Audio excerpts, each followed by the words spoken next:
You are listening to another AlwaysMoto production.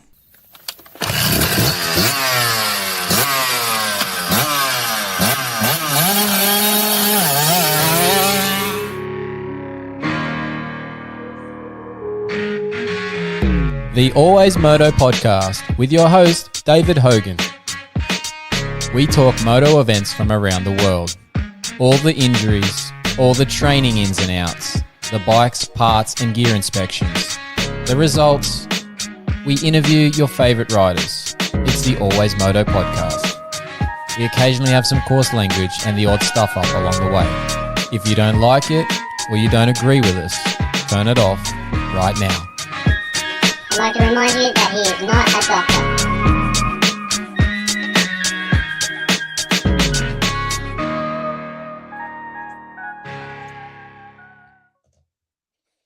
All right, that's right, Moto fans. This is episode 179 of the AlwaysMoto podcast, proudly presented by technicmotorsport.com and duramoose.com.au. I'm your host, David Hogan, the Australian physiotherapist who knows the injuries and fitness needs of our sport of motocross and supercross.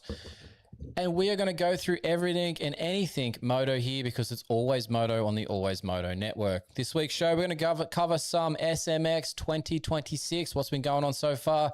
Obviously, our Aussie boy, Hunter Lawrence, doing good things over there, getting his first win. We'll chat about that. We're going to cover all that, the injuries and much more. We've got the contractor, Benny Grinly, on the line. He'll be here with us just a second. He's going to talk all that nonsense with us. We're going to do some Stark Varg talk, of course, but this time a little bit different because we're going to get Aussie privateer racer Jyle Campbell on board with us as well to chat a little bit about that because he is riding a Stark Varg in 2026. And we're going to chat we've got a pre-recorded interview that's going to play at the end of the live show. It's with US Supercross star Scott Meshey.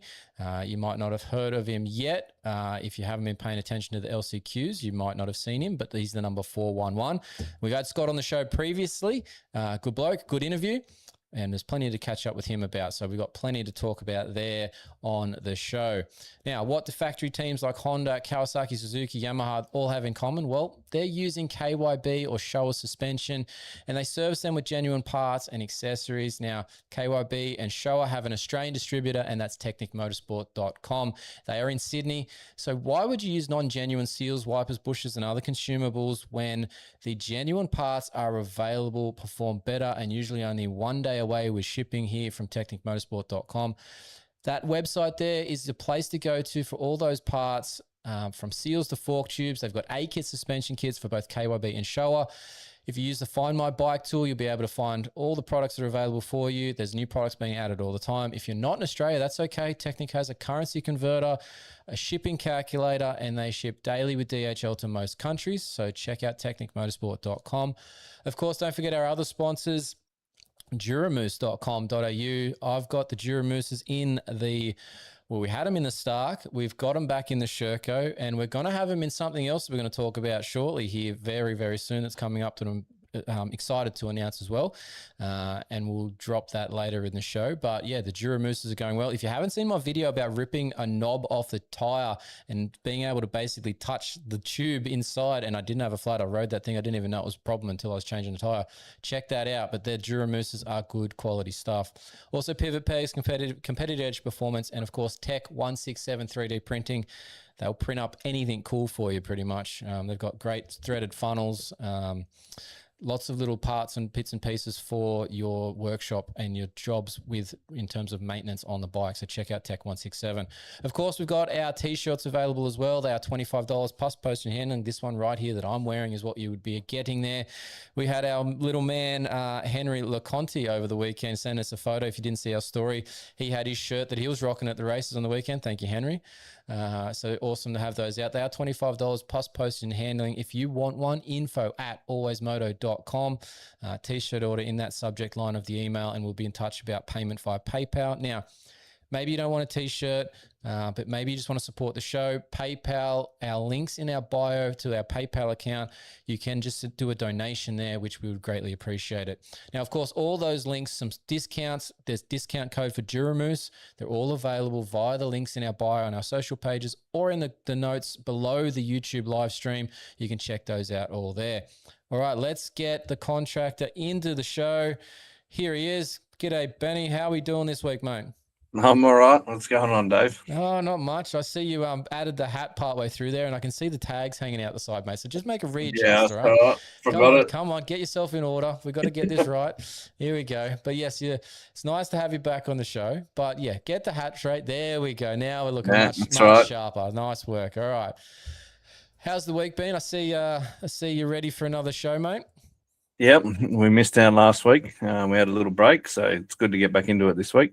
Yeah, look, most of these times when we have a break, it's my fault because I'm purely either busting my freckle with too many things at once, or I'm tired from busting my freckle, or I just purely couldn't give a rat's at that point. Last week was the latter. But we have some good stuff to talk about this week, obviously in terms of the racing, some good guests. And like I said, there's one thing that I've got to remember to bring in later on, which hopefully I will. I think I've got it noted down. I can't remember my double check of my notes. But anyway, we'll get there in time. But the big news from the weekend, and I'm going to skip straight over all the controversy, and we'll come to that in a minute. But the big news for me, Hunter Lawrence, first dub in Supercross, in an actual Supercross, not an SMX, not a pro motocross, an actual Supercross race on the 450. The man got it done in maybe what's the best possible way to get your first win by passing some legends and basically then gapping them and leaving them. And even with the controversy, having that gap closed down and then gapping them again. It was a solid night from Hunter Lawrence. Yeah, it's good to see. We talked about it 2 weeks ago. The next few rounds, he needed to sort of get a win. And, yeah, to come out and do it like that, like you said, not a Triple Crown, not anything like that, just straight up beat those guys that, have pretty much been the front three runners for, how many years now. Yeah, pretty amazing and should be, he should feel really good about it. Yeah, look, obviously there's been a lot of talk about his lack of excitement, let's say, when he was doing the podium interview. But you could see over the jump on the finish line and that next little roll that he went off, the relief as he, punched the air, you could see the weight come off the man's shoulders. And I hope that frees him up for the following rounds. And like you said, we talked about this 2 weeks ago, and I brought up about those couple of rounds that were coming up in terms of Seattle, Arlington, Daytona, Indiana, all being similar sort of softer dirt types that would get really rutted. Obviously, Daytona's a little different being the speedway, but he got it done in the second of the four that I was talking about. It also ended up, funnily, they talked about it heaps as well, lining up with the fact that no champion has ever got their first win after round 7 in a season. So that was a nice little tie-in for Hunter. But Benny, my next thing that I'm going to bring up about Hunter and that win, I was saying that he's building something quietly. Well, he's not doing it so quietly anymore. He's had the red plate for a couple of weeks. He's got a win. If things can go, and I don't want to jinx anything here, but imagine this for a second. Full what if. What if he wins Daytona this week and outdoes Eli Tomac in that situation? Would he not just grow another 3 inches in confidence because he outdid the so-called king of Daytona in his playground when he's looking confident and good on that KTM? I feel like if Hunter can do that, whoa, sky's the limit. Yeah, I think you're right. And it's, you've got that motivation now that, to get that first win, he's got that. To beat Eli there would be, we know what his record's like. And Eli's probably walking in pretty confident into that, thinking that, I've got this. But now that he's beaten them, and if he beats them, beats them there, I think that confidence is going to grow. But then on the flip side, how is their confidence going to go? If Hunter does beat them, what are they going to start to think? They're going to be like, oh, we're in trouble now because he's got this thing sorted out. He knows what a win's like and what he has to do. So yeah, both ways could be interesting. Yeah, it's a twofold situation for me. Like, one, it's the confidence for Hunter, but it's also that psychological edge and the pulling confidence away from the rest of the field, because, like you said, you beat him there. He'll have then done 2 wins in a row, so it's not like he's got one and he never gets one again. He'll have backed it up quickly. and like I said about it's Daytona, if he does it at Daytona, Webb's been talking about trying to get a Daytona win for years now, and he brought it up again on the podium in Arlington, so you know it's on his mind. Eli thinks he's just an automatic win when he goes to Daytona these days, if he's fit and healthy, which he is. So if Hunter can outdo both of them in that scenario, and as much as Ken won last year, I feel like Ken is just hit that point of his season, and I hate to say it because I love Ken Roxon as just a fan of the sport, but he's hit that point where I feel like he's just dropped off the toe in the championship at this point. He could still have some decent one-off rides here and there, but the toe for the championship, I feel like the hook's just unhooked, and he's dangling at the minute. He's dangling off the back now. So, but if he beats him as the last year's winner, there's just a shift towards Hunter for me that just can't be it's undeniable if he does this. He might, even if he gets second, I think he's getting towards that as well too. But then he would have to win like Indy or something the following week to really push it over the top. Yeah, and I mean the consistency is there. So another, at least another podium. I think, even though it'd be good to see him get the win, but even just another podium at Daytona, I think will still keep that confidence there. But I think he can do pretty well at Daytona with, how they do outdoors, how he does at SMX. I think that track is, probably going to suit him like one of his best tracks this year, I think. Yeah, I'm definitely feeling something here for Hunter. I like the way he's gone about this season so far, the way that his emotions were in check on the podium there for that win. I just feel if he does this weekend, watch out. There's more coming here, right? So keep an eye on this one because it could be a good story here, when we get back next week sort of thing. So keep that one posted. Now, 250 side of things. I don't know which way to go with this because obviously this week there's plenty of controversy, not just with the 250, but obviously it's in the 450. It all involves Honda. But there is still a nice story here for Pierce Brown. The man probably should have won the opening round of East Coast last year, except for that major fall that then caused a major injury and set him out pretty much for the entire 2025 season. The comeback story is a feel-good one that he got that win that he was deserved, he probably owed from last year. So that's awesome. But then you look at Shimoda and think, well, I think he was owed it too in that scenario. So happy for Pierce, disappointed for Joe. We'll get to the controversy soon. But what do you think of Pierce Brown's performance there, Benny? Yeah, it's definitely, like you said, a good comeback story. I can only imagine, you can do so many laps at the test track and feel confident and whatever there, but then to actually line up on the gate under the lights ready for the main event, surely there had to be some, nerves and, maybe some thoughts creeping in about, what happened last time he went out. But he, went out and absolutely nailed the race. Like you said, probably should have maybe had second, maybe not. But yeah, to see him riding and win and I guess achieve that goal of coming back and being like that, I think it's, like you said, it's just a good story. Yeah, no, it definitely is. And on that too, like the same thing, the comeback for Shimoda, at that round, like obviously he's right on the limit of that 12-week recovery point for his neck fracture that he sustained pre-season here that made him shift from probably what would have been a West Coast showdown with Deegan to an East Coast run here. And obviously, like you said, 2 weeks on a bike. Now, 2 weeks on a bike isn't a massive amount of time because it's probably only 4 or 5 days by the time you work it out in the week in terms of being on Supercross. To put in the effort that he did, and I think he went about it really smartly throughout his day by not overexerting himself in the qualifying sessions and saving himself for that later part of the show.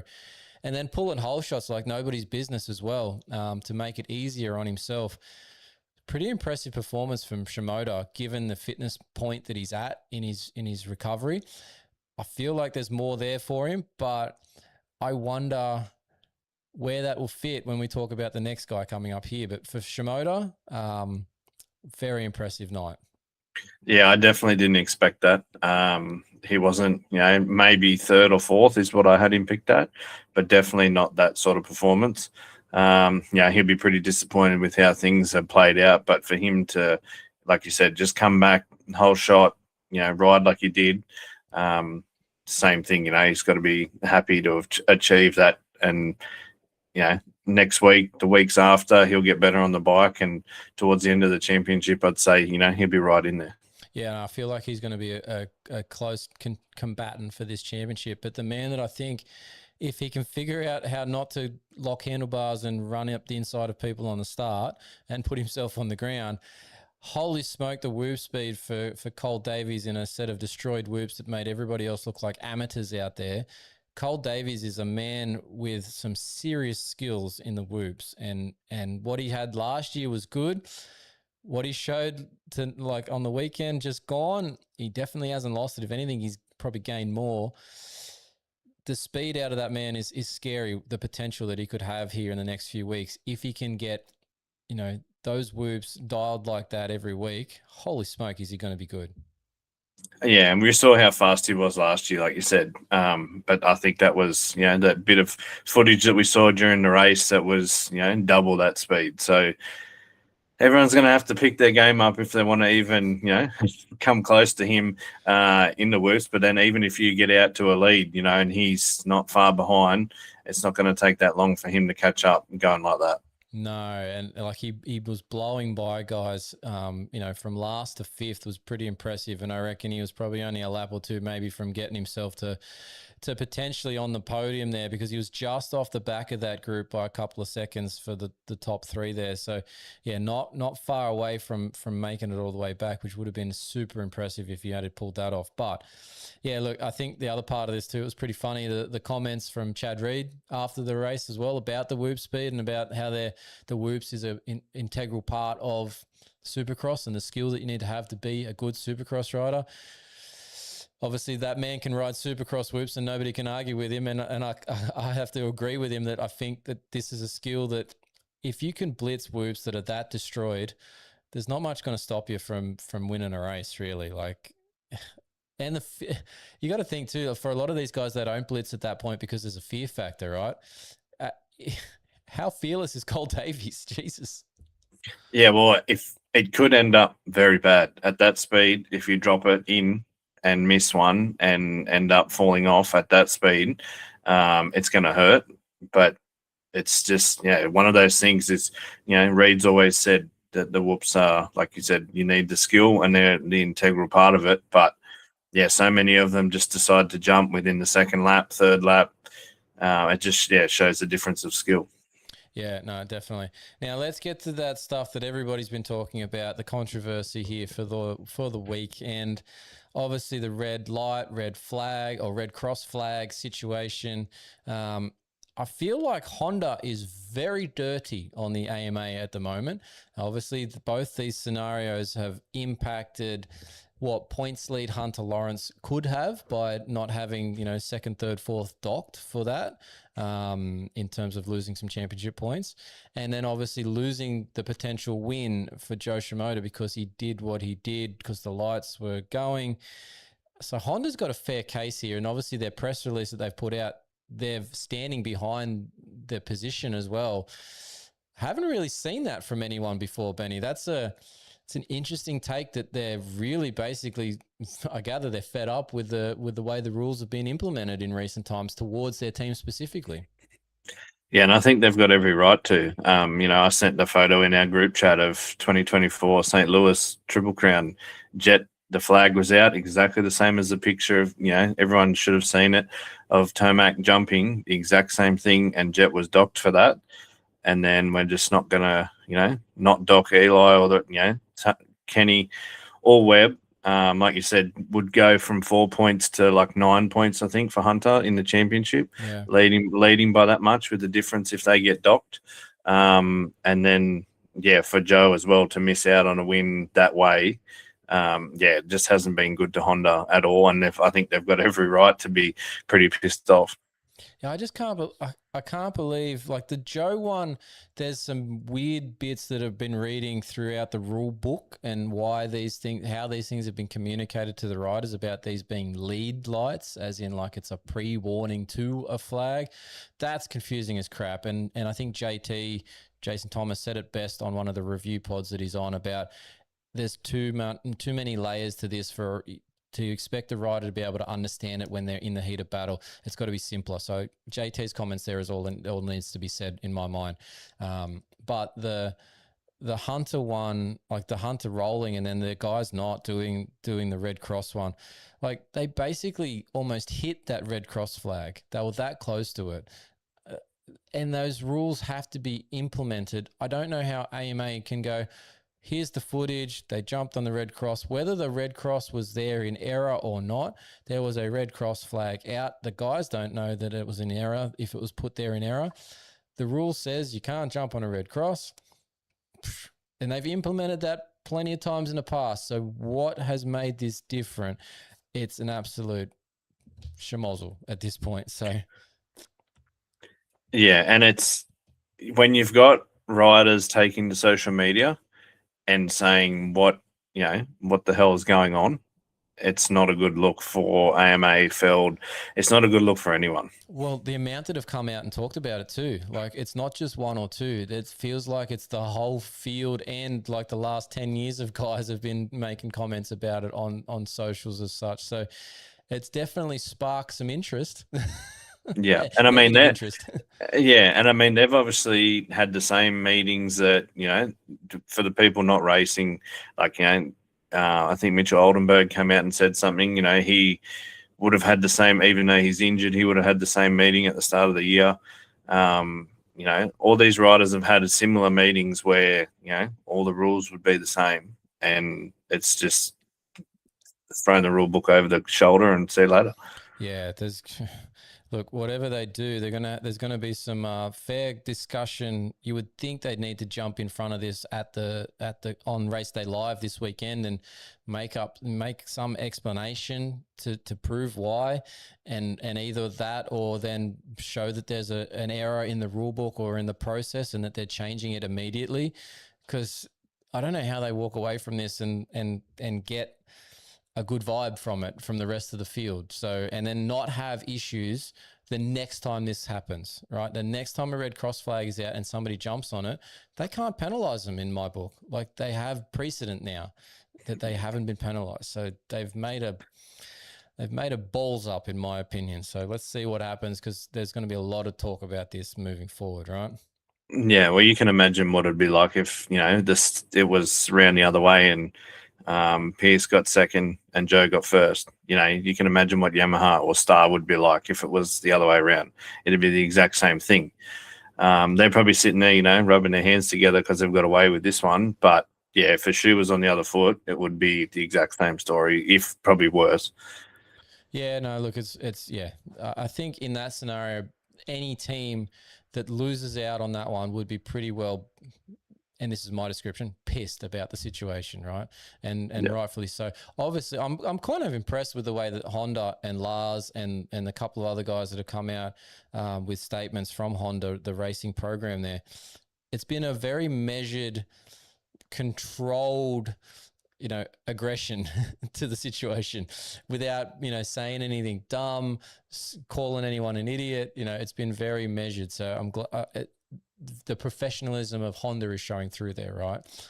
Could have been handled very poorly. They've done a really good job. So anyway, let's let's say it's all well and good, and let's move on from that one, because I'm kind of overhearing about it being talked about. But I think for the next week to week and a half, that's all we're going to be hearing.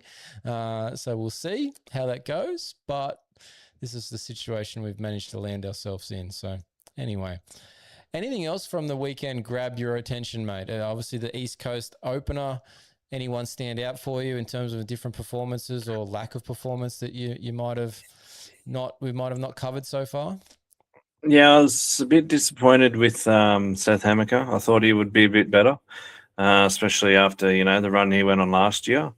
I had him top 3, but just wasn't there. I know a lot of people went down in that first turn too, so it sort of changed the race a little bit. But yeah, probably expected a little bit more from him.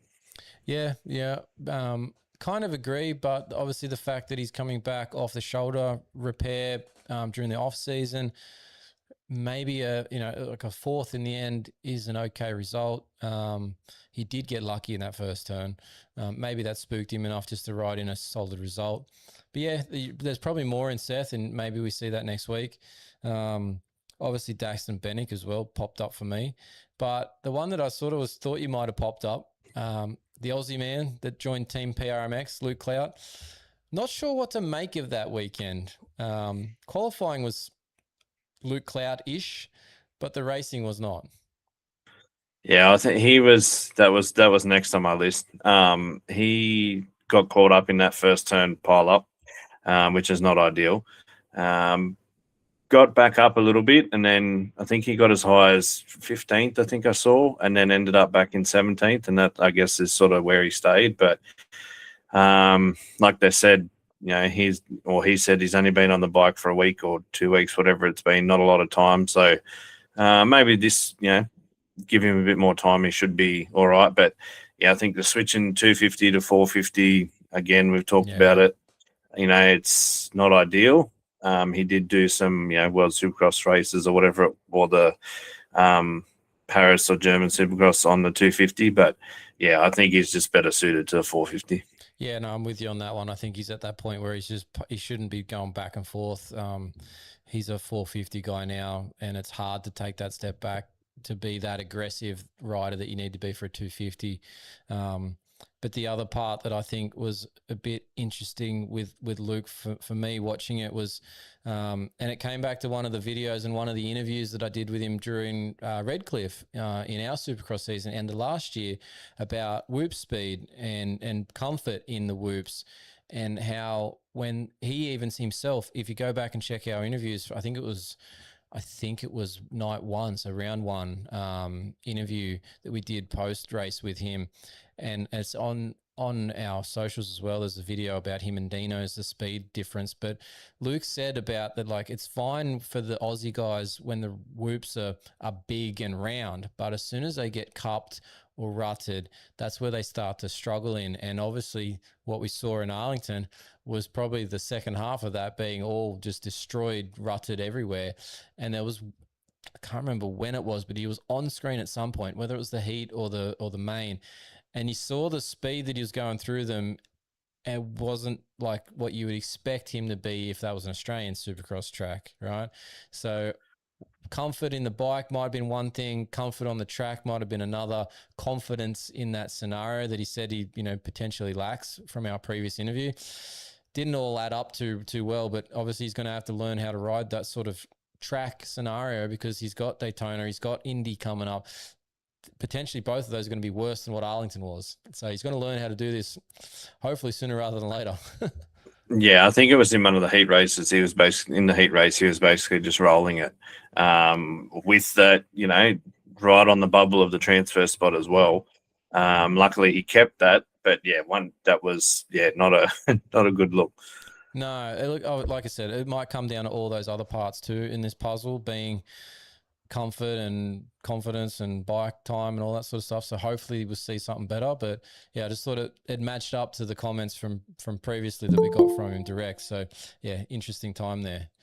All right, it's come to our time, Benny, and perfect timing. I was about to try and add another topic in here, but Jyle looks like he's going to join us here. So I'm going to jump him in here. Interesting. We'll see how we go. He must be on a partner's computer, hopefully. Otherwise, we're going to get some random here called Emma joining in shortly. We'll see. All right, let's we'll get the two screens going up. There he is. I was just saying we're going to either admit somebody that we know or we're going to admit some random Emma. So, but it's here. He's here. Jyle Campbell, how you doing, mate? Hey, good guys. Thanks for having me on. No worries, mate. So for those that don't know, this is a privateer. Now, Jyle, I think I'm going to have to get you to put this sideways on this computer screen or push it away from your face a little bit because we're super duper zoomed in at the minute on you. Is that better? Yeah, not really. But anyway, let's see what we've got going on here. Hold on. Yeah, there we go. That'll work. Just sit back a bit. So Jylie's a privateer in Australian Supercross. Number 52 is the number that you've probably known him for from the Australian Supercross series just gone. but the man's decided to defect from the gasoline power to the electric power, as I have been doing recently as well. So I thought it was a good chance to bring him on and find out what he's up to with this Stark Varg situation, and yeah, the recent Barcelona trip too. So Jyle, welcome in, mate. How's the jet lag? Yeah, jet lag's not too bad. It was definitely better coming home than going there. But no, I'm really liking these Starks. I got talking to them during Supercross last year. They were looking for like a local dealer was looking for someone to jump on one and showcase what they can do, and I was all over that opportunity to mix it up and bring something so unique and see what we can do on it this year. Yeah, it's obviously a very different situation compared to what you've been on. But like, so you didn't seek this out at all then? I sort of knew that there was a spot with that dealer, and I definitely did reach out and said, if you Yeah, are okay. looking for someone. And then he was sort of like, yeah, okay, cool. And then it was like a month later, he reached out to me and said, yeah, if you're still keen, we're going to look for someone. So, yeah. Yeah. Now, Benny and I were talking before about what this is actually going to look like. And Benny, you were saying like what series and stuff is this all going to be a part of, right? Yeah, I was interested to see whether, it was going to be like Pro MX, AusX, because we haven't really heard too much about it yet. But I think it'll be interesting, to see Stark join into those two series. Yeah. Yeah. So at the moment, we can race them in Pro MX. There was a few that raced last year. We can race like all the state titles, local races. They're still working on trying to get them homologated for the AusX series. And I know the team's working hard to speak to Adam Bailey and the crew at AME to get that sorted. So hopefully we can get that locked up before the season, because I think they've got a big spot in Supercross. I think that's where they're going to strive. Obviously, motocross, the batteries, they're still innovating the technology and all that sort of thing. So they're getting better, every week, every month, whatever you want to say. But Supercross is definitely where they're going to strive because of the shorter races and things like that. Yeah, that's obviously the main talking point when we talk e-bikes these days is the battery range. And I've actually got a video that'll be out in probably 2 weeks on what I was able to do so I've got the Varg EX, which is the enduro model, but I believe it's basically the same battery, 7.2 kilowatt that you got now in what would be the 1.2 Varg motocross version. And I can get a decent amount out of it, but on a very different track scenario at a very different level to yourself, obviously. How have you been going with that from a 30-minute potential moto time? Like obviously our Australian series doesn't do the same format moto-wise as a 30+2 that AMA that some of our viewers would be familiar with. We've got a bit of a different scenario breakdown at some of the events. How's your battery life going? Are you going to make all these without a change or anything along the way? Yeah, so obviously the battery life is a big talking point. At the moment, I've just been riding hard pack tracks, and it looks like we'll be able to make a 25+1 on a hard pack track. For a loamy track or a deeper track, it's going to be very touch and go. And at the moment, they're in the boat. Like if we can't make a moto, they don't want us on the line. Obviously, it doesn't look good for them. No, yeah, I was wondering that. So we're going to focus on hitting more of the hard pack round, so Appin, Canberra, and probably Conondale and Woomba will be like the riders are focusing on. I'm going to do Appin and Canberra definitely, and then they've got some riders in Queensland and South Australia, I believe, that will maybe fly up and do some of the other rounds later in the series, which I also might attend. We'll just see. But yeah, definitely hard pack tracks, they're good. They're going to make the moto. The sand tracks that we're still testing and developing on at the moment. Yeah, nice. And so that then would free you up to do some of these state titles and stuff, I gather, with the bike, and because they're obviously much shorter. I think last year for the New South Wales titles are only 20-minute motos, if I'm remembering correctly. So that's another easier point for you guys to cover off on, and for those races too. There's no sand tracks involved on the East Coast, so it's a pretty good scenario that size. Are you then what? And this is the next question that goes along with these bikes. And Benny knows because I've been talking horsepower here on the show with the Varg EX, but are you running some sort of crazy horsepower, or are you keeping it down to try and manage the battery life out of these things as well? What's your setup going on here for the so far, at least? So far, I've literally just been running 48 horsepower. So that's what we can run in the 250 class. Yep. And for motocross, with obviously the battery life again, 48 horsepower is going to be what I'm going to be running for the nationals. So I just thought I'll train on that for now. Once they start getting the batteries to a point where we can look at running the 60 horsepower, then I'll look at bumping it up a little bit more. But for now, we're just, I've been training flat out on 48 horsepower. State titles, I'm going to race both classes. So whether I maybe bump it up to 52, 54 for the shorter, like obviously they're a bit shorter, so I can bump it up a little bit. Mm-hmm. But for the most part, the amount of torque they've got and things like that. And obviously, we don't have a lot of high-speed tracks down here in New South Wales.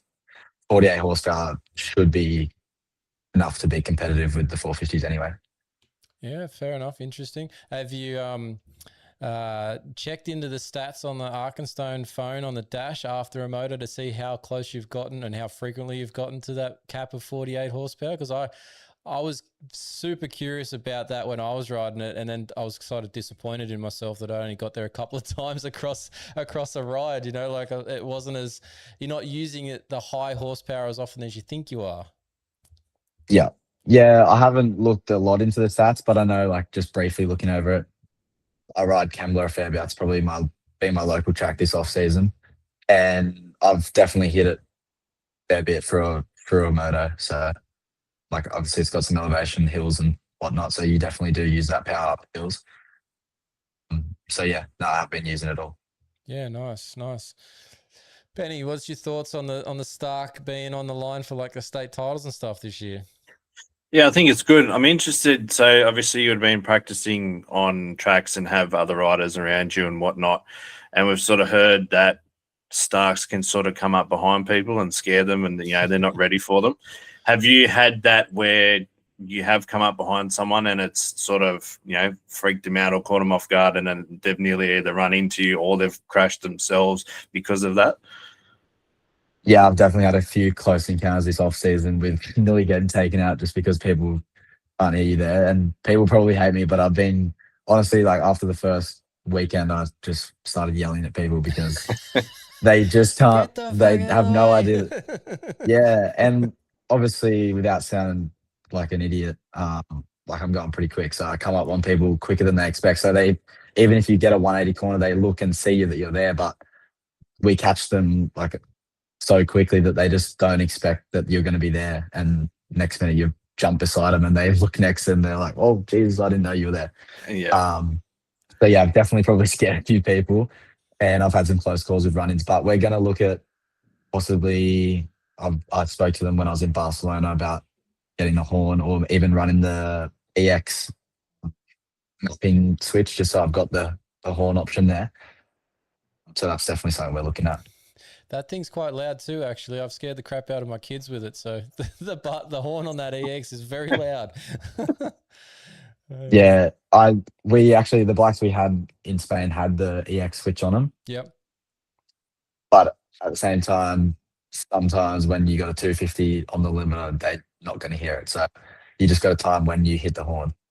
Yeah, it's one of those things. I don't know if you've ever done like an off-road or an enduro sort of round, but there's plenty of times where, in a cross country when you got like the pros out there and, you get a lap down sort of thing and a pro come up behind you, they would leave those horns on the, WRs and the KDMs and such, and you'd hear it like 5 times. They're just literally bouncing off it as they're coming into the corner behind you. So you hear it no matter what you're doing at some point. There's one of those that'll break through because it's an unusual sound that you're not expecting at that point. So yeah, but from a safety point of view for you on a practice day, I reckon it's probably highly a good idea. So yeah, definitely. Well, I'm hoping that the races are just whole shot and don't have to pass anyone. But yeah, practice days, that's definitely a concern. Look, I'm gonna sound like a genius on the weekend. Then, so I gather you're at ACT for the state titles this weekend.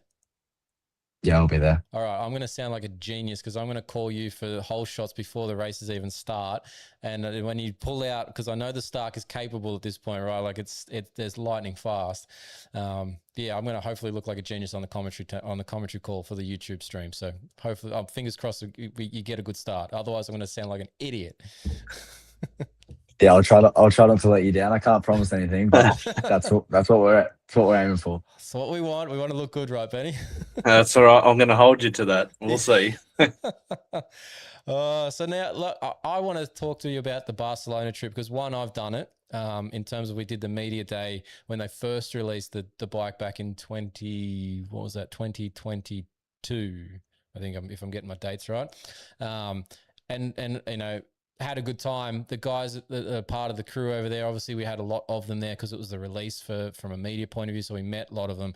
I don't know if you got to meet every one of them that's involved or if it's just a bit of a smaller crew, but the tracks over there are pretty cool. I felt like they were similar to ours in terms of the you know, a bit more of a hard packy clay sort of things at times, whether they ripped them up for you or not, I don't know.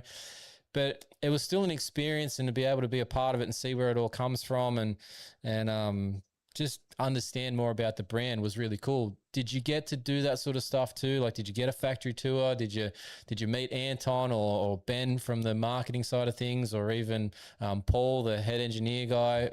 Any of those guys pop into this for you, or what was your experience like? Yeah. So we went over for a week alongside. So it was organised through Pete Goddard at AlwaysMoto, and I went with my teammate Jet Carter, who's predominantly flat track and dirt track. So me and him went over. We got to spend a week there. We got a factory tour on the first day, and we got to meet Ben. We hung out with Lucas, the race team manager. Yep. And then Tortelli was meant to be there, but you know, big company things come up, and he wasn't able to attend. But yeah, we got a factory tour. It was such a cool, like, so big, and the production line and everything is crazy over there. Yeah. So that was really cool to see. And then we got to do a day testing. So we got the race team mechanics, and Lucas came out to track again, and that was it. Golf MX. Yep. So it used to be a golf course. The dirt is just unbelievably good. And we went there on a public day. It was just open to the public, and the track got crazy rough. Like, I don't think I've seen a track get that rough. Like, it was up there with being rougher than a national spec track over here. But yeah, as you said, the tracks are pretty similar. I thought they flowed a little bit more than over here. Like, we get a lot of stop-starty sort of track. They definitely did flow a bit more, but so sick. Like, over the hill, like it was on the side of a hill. Yeah. Heaps of elevation. I don't know if you rode Golf MX, but yep, it was sick. Yeah, Golf MX was the one that I got to do it on, and yeah, it was a really cool track. And you're right about the flow side of things. Like, they're just, I don't know whether they've swept the corners differently in terms of like the radius that they've got in them, but yeah, you don't seem to have that like pinch point in a corner where you go to flick and come back out of. So yeah, the flow, and that obviously suits better for the Vargs anyway, because you can radius the corner nicely and use the power and the, I don't know where you're at with engine, the regen side of things, the engine brake feel, but yeah, the MX Golf was a pretty cool venue. It was the one that over the back there was like a single that went down to a bottom corner before you're on the lower section, and one of the other guys decided to send a brand new Varg off a single that he thought was a tabletop and ended up down in the trees. So yeah, just obviously you didn't do that, good. But that's my memory of that place, is remembering that single, all because it was talked about the whole time we're there. But yeah, no, that's, you got the basically the Stark experience from what you said there, because that was the experience that I remember too, about meeting all these guys and seeing the brand that was developing. Obviously, I got it in very early days, but it was a pretty cool thing. And like, I don't know what it is about that team, but they are all super passionate about what they're doing, and they're just focused on making something that's freaking unbelievable, basically. Like they're not just trying to make a bike. Benny, you would know, like other bikes, they just make a bike because it fits in, right? Like it's good, but it's not great, and they want you to upgrade it later on. And you would have done that on your bikes in the past. But the Stark is like, no, we're going to build the best possible thing we can, and you're just going to everyone's going to be able to buy it straight off without buying GYTR parts or, KTM power parts or whatever. We're just going to have a Stark that has it already on it. Yeah. Honestly, the team was so accommodating over there, and it's cool because they're really invested in getting the results, but at the same time, they're also targeting that common weekend rider too at the same time. And they're accomplishing that really good. Like their bonus program is really good. We get incentivized to do state titles. And if we get results, we get rewarded for that through Stark. And that's not through the deal, that's through Stark themselves. So wicked. Yep. that is, really good. And it should incentivize people to get on a Varg. Like the maintenance side, really, really good compared to a normal bike. Non-existent, right? Yeah, literally, like you just wash it, charge it, and it's good to go. So yeah, in that sense, they're just a no-brainer at this point. So am I going to be able to pick you out easily from your pit point of view this weekend because I'll hear the Jenny running, or what's going to be going on through the day for you for recharge situations? Yeah, I feel sorry if anyone pitted next to me this year because they're going to hate me by the end of the day. Have you got something like particular that you had to get for them being on the team side of things, or is it just literally you got like the Honda Jenny that you've always had and that's what you're using for these sort of scenarios now too? Yeah, literally, I'm just running the Honda Jenny. Well, I'm sort of lucky we're bricklayer by trade, so we've actually got a big generator to run our brick saw and stuff when we don't have power. Yep.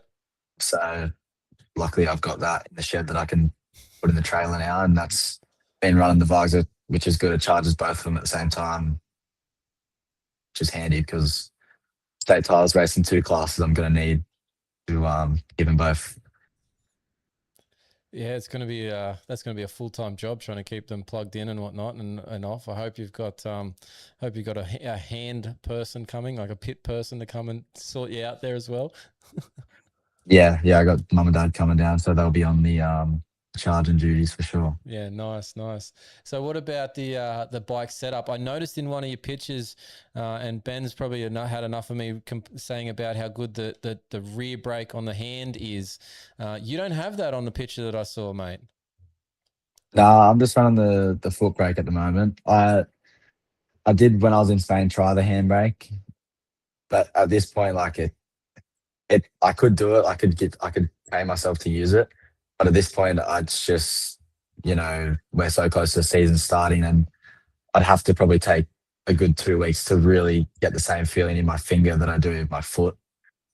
So at this point, I'm not going to switch to it, but it's something that I'll probably look at for Supercross because I feel all of their Supercross riders in World Supercross were all running the handbrake. So obviously there is an advantage there because they're all running it. So that's something I'll look into later in the year. It's an interesting thing. I've said this plenty of times. It's the feel that you get from it just means that you can control how much you're putting on. So like where you would potentially lock the rear because your foot's just a bit dead feeling in terms of that pickup of the foot pedal. You don't have that hardly at all, but you can still obviously lock it because you can, clamp it down. But you're just able to modulate it so much better. But there is the point too, and I had it where you do something and everything was fine for me in terms of knowing where the rear brake was. But the one moment that I had that was real crazy was when I was trying to do a start just as a practice thing to see what it was like. And I almost went to loop out because it just had so much freaking torque and I wasn't prepared for it at that point. And in that split second, I actually had to think, where is the rear brake? Not just put it on. And in that split second, I'm like, if I had missed and went for the wrong thing, I was gone, right? And I've never done that before, but I was almost there. But that one split second point was like, all right, it's not fully embedded yet that it's under the finger. Yeah. When I rode it, like your brain knows that you've got to use it with your finger, but your foot still reaches for the pedal. It's just that, like, obviously, so many years of riding with the foot brake, you just get into a habit of it. Yeah, you get out of that pretty quickly, but just that emergency scenario that I just explained is where you still notice it a bit. So yeah, anyway, it's something you when you figure it out over a longer period, you'll love it. And if you do get to that point where bikes homologated for Supercross, yeah, I'd suggest that brake that you've got, you get into it because it will be better in the long run. But yeah, it's something you got to make sure that you're in that emergency situation over a triple or something, and you're pointing up, you want to make sure you go like this. So Yeah, definitely. 100%. Yeah.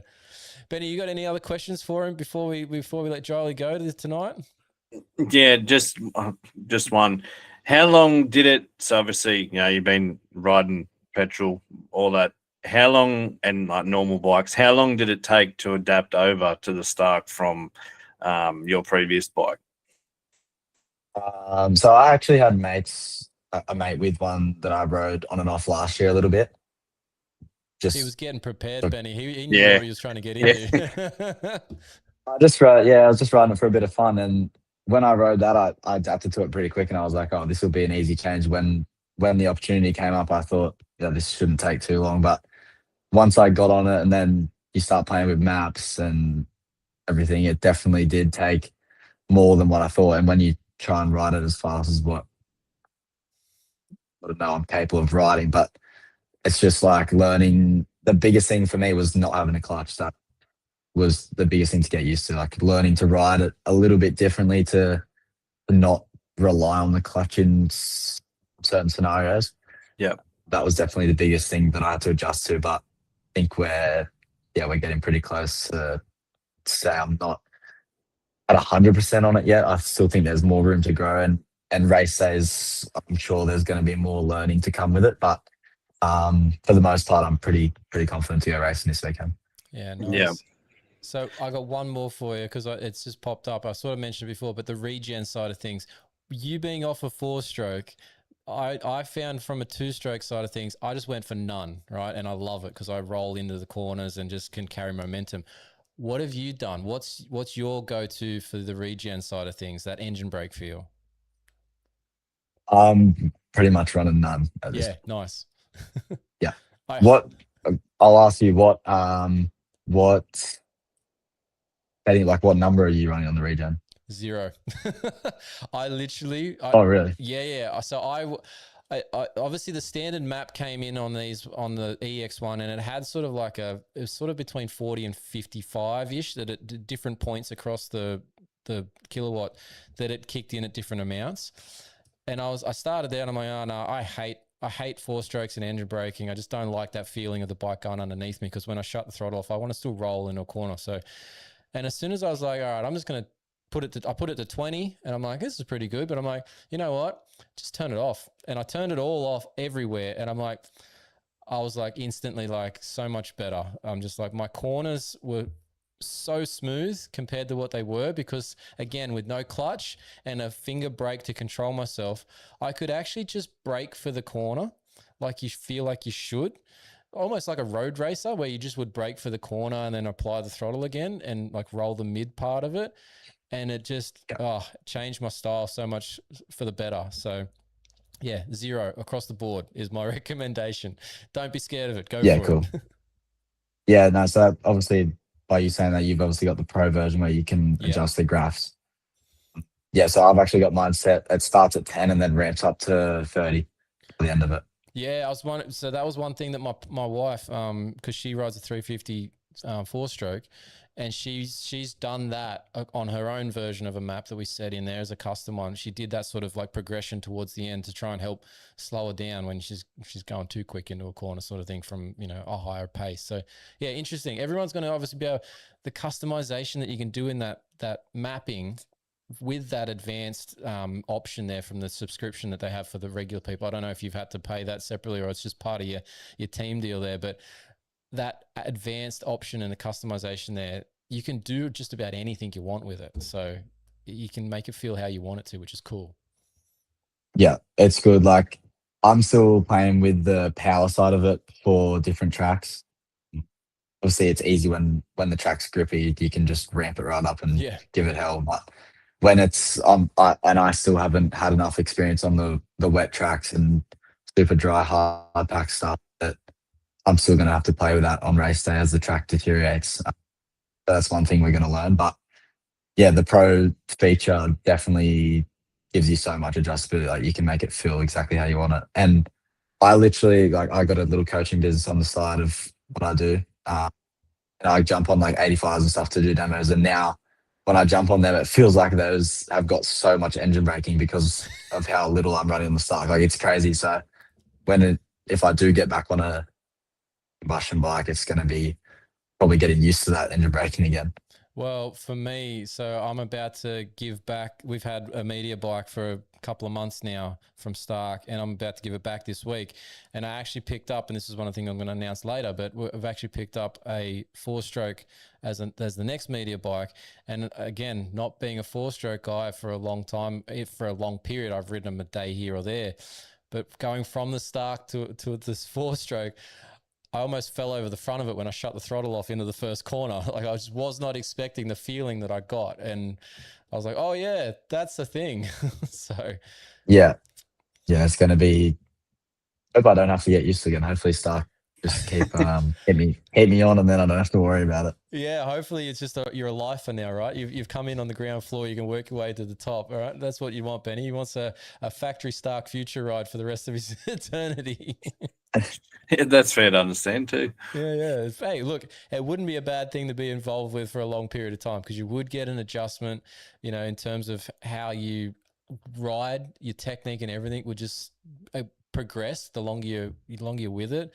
So yeah, hopefully it works out for you. But yeah, I'm stoked to see you this weekend. One, because I can get an up close look at it all while it's on the coverage. But yes, interested to see how it all plays out. Obviously across the different events that you'll be able to get to, and yeah, hopefully you just enjoy it, mate. Like it should be a really cool opportunity to be a part of, and I'm sure you're going to get some people saying dumb stuff, but also asking really cool questions of you when you're at the track and in the pits and stuff between races.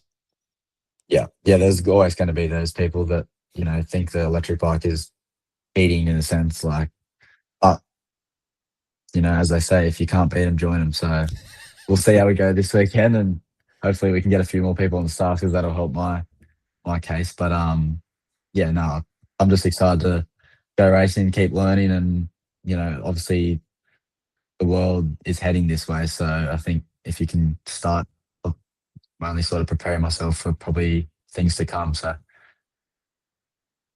see what happens. Yeah, no, look, it's going to be an awesome opportunity. So, yeah, well done on that, and good luck for the weekend. I'll see you down there.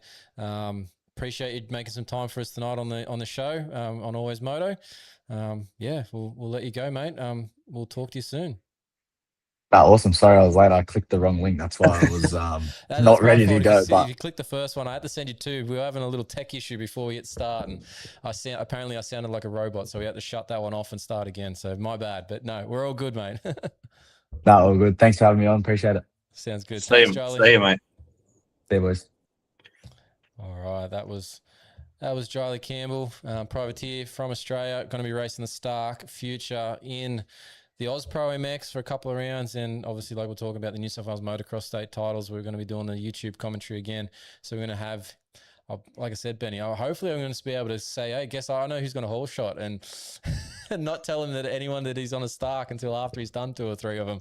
So, maybe just leave it till, I know you'd want to do it for the first one, but maybe just leave it, see how the first start goes. No, if you want to play the safe bet, that's what you'd do. I'm just going to rip it out there, and it either works or it doesn't. And if you look like a clown, well, you look like a clown. But sometimes you look like an absolute genius. So that's what I'm going for.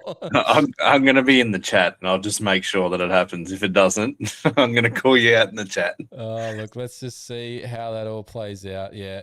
So, no, that'll be cool. So, yeah, appreciate having Jyle on. It was good to catch him up. Now, let's jump into what we're going to do is a short, and let me just see if I've got this. Hopefully, I've got the right intro here. Otherwise, we're going to sound like a bit weird. We're going to go to the emergency department, Benny. No, I've got the wrong thing, and it's set, and I can't change it. No. Oh, well, no intro music today. What a shame. After we rebooted it, I didn't get to change it before I hit record. Now I can't change it mid-show. Anyway. Yeah. Amateur hour. Loose program. Yeah, amateur hour. All right. Emergency department. Updates. Now, funnily enough, 11 whoops, rutted track, you'd think there'd be all these injuries because we've only had 9 whoops and we had to cut it down for safety reasons. Amazingly, these guys can still ride 11 whoops, right, Benny? Is that just because they were rolling them, going slow because of how they were? You're looking at the glass half empty, right? Like, I was trying to make a positive out of it. I was going to also then, go full negative on myself as well, because I did say that there was plenty of crashes in that area. Just obviously they're going so slow that it doesn't hurt when you fall over at a slow speed. But in saying that, that's part of my point with all these injuries, is that our tracks have been getting so fast because they can jump quads, because they can rail pretty much anything and jump triple out of a corner on any bike, 250 or 450. Our tracks are so fast. We're not slowing these guys down enough. And so obviously when they're at that high speed, things hurt and break at high speed. If you're going slower with a more technical track, which I think is a Chad Reed thing as well, about talking about how the track should be, when they're more technical, they fall off at a slower pace, they're less likely to get injured. Geez, it's amazing how much common sense was involved in that conversation just then. Yeah, I know. High speed hurts. I know you know that. Thank you for a reminder yet again. But yeah, it's one of those things that, some people can go fast and then, they can deal with it. And some people can go fast and get very out of shape and then not be able to control it. Yeah, I think the fact that everyone could potentially go fast on some of our tracks is the problem, right? It should be more technical so that they can't just send it. They have to actually have some technicality to the role of doing that section. So then they do go, oh, I'm not good enough, I'll just double this section, or I'll roll double to make it work or something. I won't try and go the big triple on and off section. I might double on, double up, double jump over the table and then make the next section, whatever it works out. But it should be that they can't because they don't have that skill set, right? And the good guys can because they do have that skill set. And then it still slows both parties down. The track being more technical, they're not, overall average speed would be down, which would prevent some injuries. But yeah, it's common sense to me, but it seems to be they're going the other way, making it simpler, making it faster, and we're getting plenty of injuries. Like, we're in the 40s for the injuries tally for the season so far. So it's not a good sign. But wanted to talk about four guys. One, Prado. The PR last week said that he was going to be back for Daytona. That would have to mean that he's a grade 1 AC joint separation, which is pretty minor. And he could be taped up and ready to go. But for some reason, I just don't feel like he's going to be back. But we won't know that answer until basically Friday, when press day would be occurring. So this is to be confirmed at this point. Yeah, haven't you seen, whether it's 1 or 3, whatever grade, that the AC separation is no big deal. That's all I've seen online from everyone, just it's no big deal. He'll be right. Strap him up, away he goes. I know. Yeah, I have seen it all. It's amazing how stupid people can be. But a grade 1 is very minor, but it is still a week to 2 that you aren't capable of doing your normal activities at the top end of the performance levels. But a grade 3, you're 6 weeks before doing anything. Like, it's people. You've raised my concerns about humanity there, Benny, in terms of how dumb they can be. But if you're into moto and you've only got to look at moto socials to know what people are like, it's very the crowd is interesting, to say the least. Well, when you talk to the crowd, we're sort of going out of the injury side of things here, but those initial crowds we had in the first few rounds were wild from the videos that we've seen through the group chats and stuff. Like, there's been some interesting behavior going on in the stands, and kind of glad that I didn't have, the wife and kids there to witness some of this stuff, because explain that to a 9-year-old or whatever. That's not appropriate. Yeah, I know we're off, a little bit off topic, but I don't really recall anything like that here. Like, maybe back in the day, but I don't, and I know we're sort of behind the scenes a bit and stuff like that, but even with our view, from the press box and stuff like that, we've sort of got a good view on everyone. You don't really see anything like that happening here, like maybe in the stairways and stuff like that, but you just don't really see anything like that. Yeah, I don't know what it is. I feel like we're so happy the fact that some of these races are happening and that we've got certain internationals that have come, and we're all just happy to be there and see it. And everyone's just stoked on the fact that it's going on. And because we only have 4 or 5 of them in a year, don't want to wreck it sort of thing. So I'm with you. I don't think I've seen anything like that either. There might have been the odd punch on afterwards when everybody's a bit, had one too many and they're trying to get a cab or whatever, but that's not around sitting in the stands happening, Yeah, I think I remember 2000 at the Sydney Superdome, I think it would have been at that point, went to Crusty Demons, and I remember, I was only young then, obviously, but I remember there being a punch up in the stairs and Dad grabbing me away, pulling me away to stay away from it and try and not see it.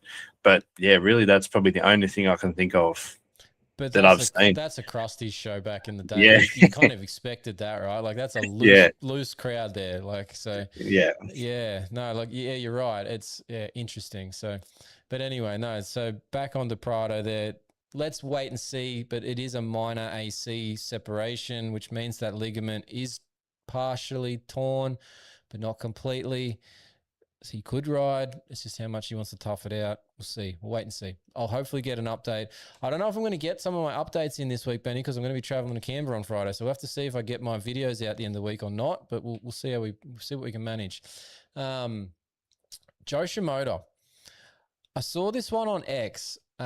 People were so confused and sort of astonished that when he had the press day interviews that he mentioned that he had his neck fusion for the broken vertebra that he had in the preseason injury was fused from the front. Now I'm pointing at the front of my neck for those that are on the podcast and you can't see me. Touch the front of your neck where your voice box is. That's where they're going in.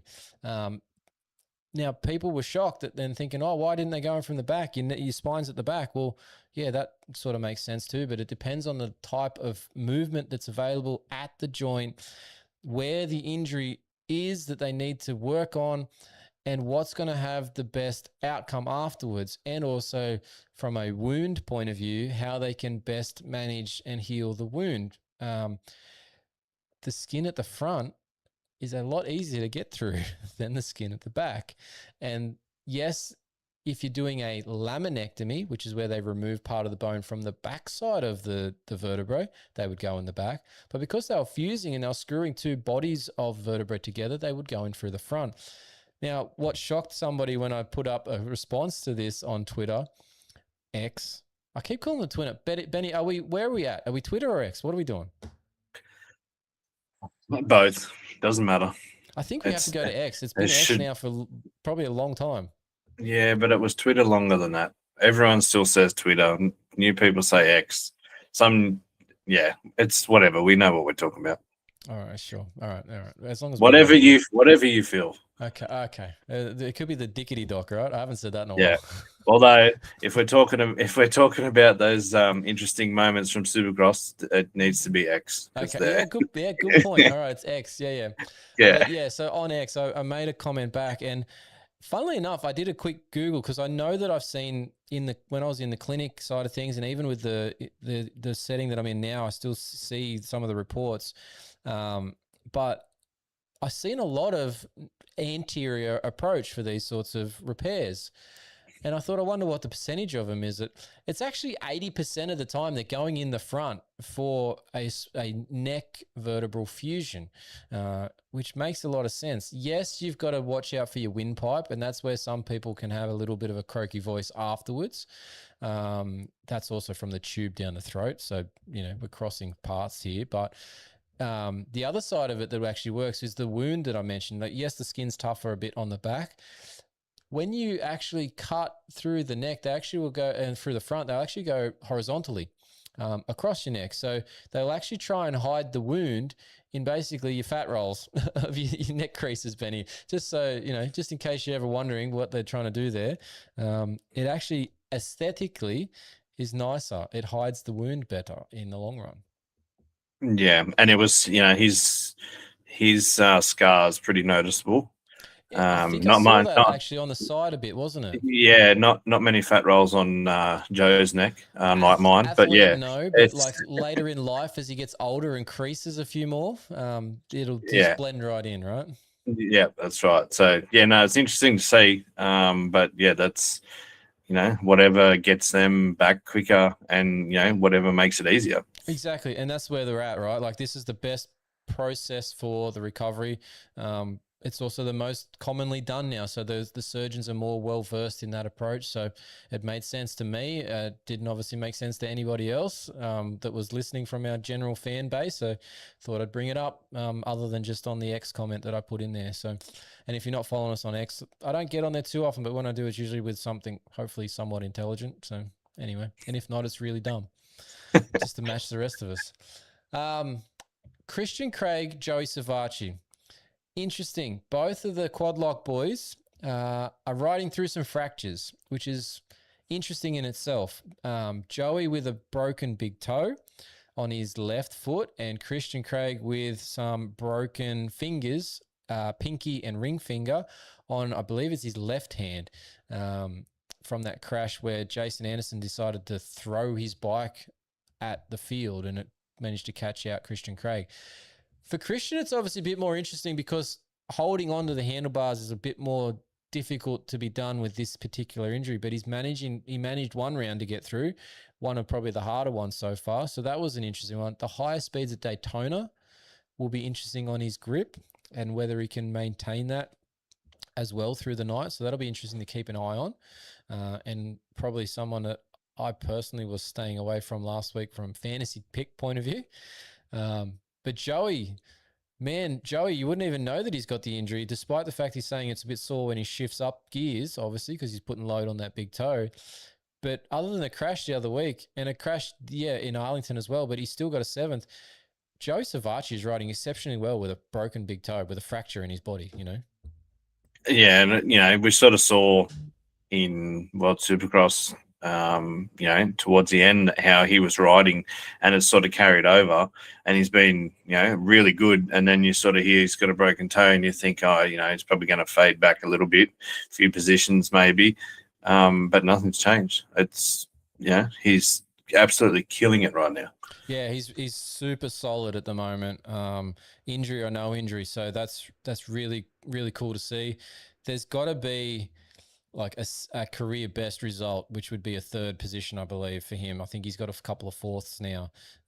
There's got to be a career best coming for him this season. You would have to think, with the field thinning, so long as he doesn't get bitten by the bigger injury bug. He's already got a little injury bug bite, but yeah, if he stays healthy, there's got to be a career best for him. You would have to think, right? Yeah, I'd think so. Yeah, so no, well done, Joey. But yeah, just interesting that those two quad lock Honda boys are both riding with minor fractures in different locations and reasonably okay, so far. Obviously, there's complications along the lines if they have another stack, but for the moment, all good. All right, so that's our emergency department office. Benny, you're going to say something? Yeah, before we leave the emergency department, I'll throw something at you. Yeah, go. We've talked about it, when your thoughts on when Jet might come back, if he does come back. If he wasn't going to come back, but he was right to ride, do you think now that changes and he comes back and be a protector for Hunter? So, like, if he was just going to wait it out and just do outdoors only, does he now come back and, is that ankle going to be all right? But does he come back and protect Hunter? I don't think Hunter needs protecting. I think Hunter is actually... Well, not protect, but, No. just... Yeah, I know what you mean. Like in terms of the points, not in terms of like don't take him out sort of thing. I feel that Hunter has the opportunity himself to do this this season, as we were talking at the beginning of the show.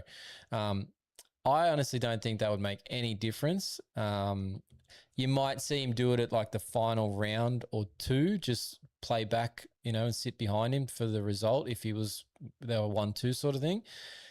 But honestly, I don't think like Jet would take a week or two at a race pace to get probably to a winning point. But I still think that Jet comes back with sort of 4 or 5 rounds to go and potentially wins 2 or 3 of them. That's where I'm at. Yeah, I mean, I'd like to see Hunter do it without him. Like, I'd really like that he could do it without him there. But yeah, just a thought I had. Yeah, no, I don't think it really changes too much. Really, I don't think it speeds up or slows down his return point. I just think when he's ready, he'll be there. Now, if I'm doing so it was a week. Was it a week and a half ago that we put up that he was mountain biking? We talk about that on our last show? I think we did. So that would be 2 weeks ago. Yeah. I wouldn't be surprised if next week or the week after he's turned track outdoor riding. That's where I think he's at. And I think he has most of March to build. So he'll have a 4-week block of riding, and then he'll be into it. And let me just check too, because there is a break coming up, obviously just after, I think it's after Indy, which adds into this here. So I'm just getting my calendar out. After Indy, we've got a week off, but that's the only week off in the season. So it doesn't really help in terms of when he would come back. But I think that Nashville or Cleveland is the point that you will see Jet on track, if at all. Yeah, which would put him 4 to 5 weeks, 4 to 5 rounds remaining in the season. So let's keep an eye on it. But yeah, wouldn't be surprised to see a post first day back on the bike next week or the week after. Yeah, he's at that point. So yeah. All right, emergency department exited. Product inspection time. I've got to bring it up again. The Duramooses. We have our support from Duramoose for the show. They've given us some product, but they've also given us a discount code for you guys to use. Now, if you guys haven't started using mooses in your bikes for any of your riding, one, you probably have had a lot of flat tires in your time, and maybe you're a little bit dumb to the fact that there's an alternative out there to, save you from having to do that. Duramoose, the guys there have been actually really exceptional. Peter, who we've had on the podcast, we had a full podcast show with just him that involved, the product and explanation. The customer service that Peter does is second to none. I had a chat with him this week when we were trying to order some for the wife's bike for the upcoming season, and down to the tires, the riding style, the riding terrains, he is asking everything to make sure he's giving you the best product out there for the scenario that you're trying to use it in. So with whichever tire that you're using it. So please check out Duramoose. Use the code always 10, I think it is, but check our bio for that code and keep that going. Now, there's one other thing, Benny, that I haven't even told you yet, but we sort of just mentioned it with the Jyle Campbell interview there about a 4-stroke being brought into the garage. Yamaha Australia has stepped in and are going to give us, or have given us, a WR250 as our bike of choice for the foreseeable future. So we are pretty much from here on out going to be the Yamaha Moto Australia supported show and WR250 speaking, riding people. We've got some partners coming on board. Duramoose is going to be one of them. They're going to support us with some mooses for the WR. Michelin Australia and Gas Imports is going to supply us with some Starcross 6s for it as well. So that's really cool. Reaching out to a few other brands to see if we can get some of you on board for some things that we would like to tweak from the stock version of the WR. But we're going to have some pretty cool WR250 content coming here shortly, Benny. Yeah, that's cool. You may as well just sell the Sherco and just keep riding these media bikes. Well, it has come up. I haven't, because of the WR only just arriving, and there is a race not this weekend but next week then that I'm going to do. the weekend after that I'm going to do. I'm not going to have the WR in a state that is race ready, let's say, to steal a term from another brand. But so the Sherco will get a use then. But if we get all these other components that I would like to pick out that I would normally use on a bike for race scenarios, then yeah, the Sherco might get the boot shortly. So we'll see. We'll see. Nothing wrong with the Sherco. I love my Sherco, but having these other bikes in the garage, we don't need them all sitting there collecting dust at different times because I'm focused in on one at the point. So the Stark has been it. It's going this week, unfortunately. I'm going to shed a tear.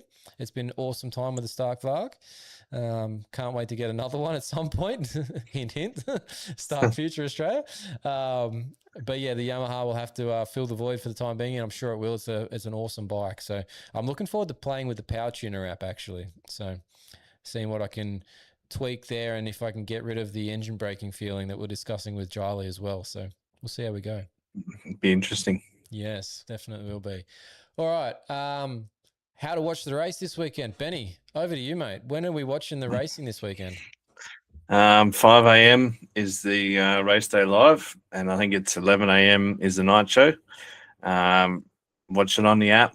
Don't try and get those third-party Don't be apps. a freeloader. Yeah. And if you're watching it on your phone, make sure you got your quad lock case to protect it, just in case. Yes, the quad lock stuff. We're going to have an article out with them shortly. I'm going to get the last pieces of finishing touches, need a couple of photos for it. So, yes, the vibration aspect, the dampener that they have, I've got it right here, and I'll put it up on the screen. The vibration dampener that you must have on your bike with the phone so that you don't destroy your screen is a very cool feature for them with their quad locks. But yes, you need to be watching it via your phone with your quad lock case on. So they do have the Ducati one out, actually. So you've got the Chucky Sanders special with the Apple. They sent me a press release the other day. There is a Ducati version now. So there's two different Ducati versions. Oh, is there? I didn't read the press release close enough then. Yeah, there's two different ones. Yeah, well, there we go. So any of our Ducati fans out there, now I said to the guys at Quadlock, there's probably not many in our watching list unless they're a crossover with a road bike. But any Ducati fans out there, they have a Quadlock for you specifically now. So check it out. Weather, Daytona. We've had some interesting races at Daytona over the years weather-wise, Benny. This one has the potential to be interesting. I hope it doesn't rain. No, you never know in Florida is what I've been told. But temperature-wise, it should be good. 16 to 19 degrees is what the range is going to be Celsius for the non-Australian speaking metric people. But drizzle is in the forecast in the morning and in the nighttime program slot. So does that drizzle turn into anything major or does it not happen at all? We don't know. It's the weather. Who knows what it's going to do? But there's potential for a soft track, let's say, or softer track than usual. Yeah, and then if there's drizzle and soft, there's potential for goggle problems and other things. So it could be interesting. Throws a spanner into the works that wasn't there previously. So yeah, look. I love watching Daytona from the coverage. I think it's a unique look of a track, the dark soil, the layout. Obviously, I say the layout could probably be better at times, but Carmichael is the designer, so you can't be too shabby there. People whinge about being there watching live because of the low ground position that you're watching from, but this is one of the races to watch at home for us internationals that you want to be watching it live if you can. I'm probably going to have to set the phone up with the quad lock case in the commentary box on Sunday morning and just let it run while I'm trying to commentate. So maybe I might slip in a couple of wrong references along the way. We'll see if I'm watching the wrong screen at the wrong time. But anybody else, I'd highly recommend watching Daytona live. And Benny, what's in your plans? Have you got time to do this on the weekend or are you going to be out? No, I'll be sitting down watching it.